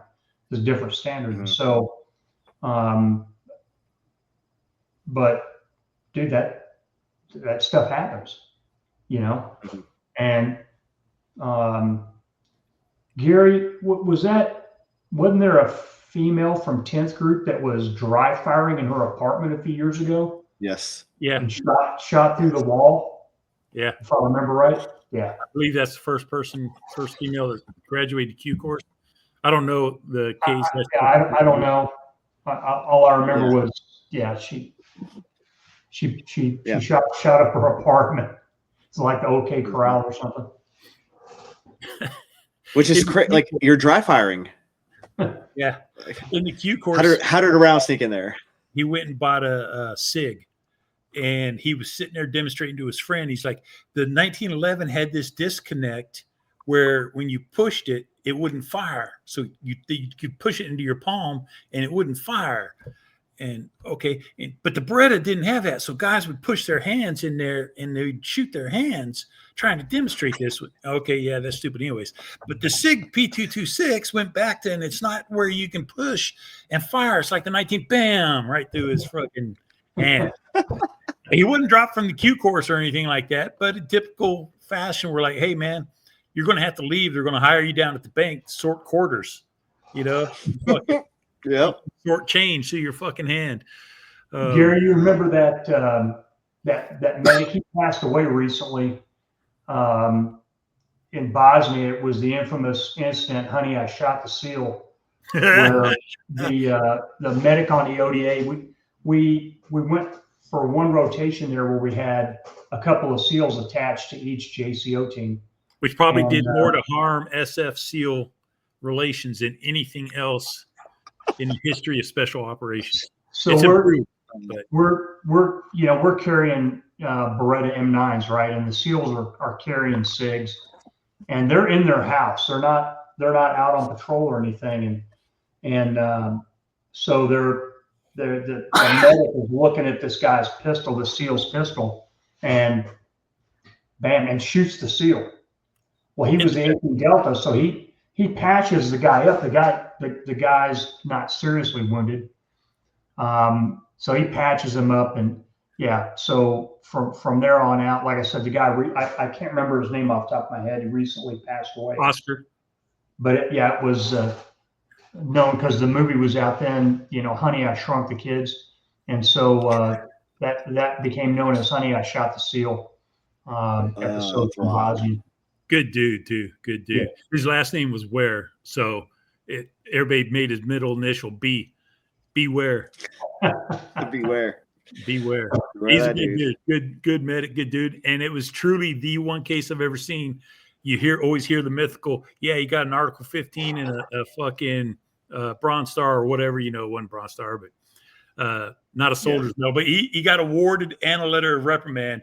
Awarded for saving his life, but a letter of reprimand and for ADing into the SEAL's chest.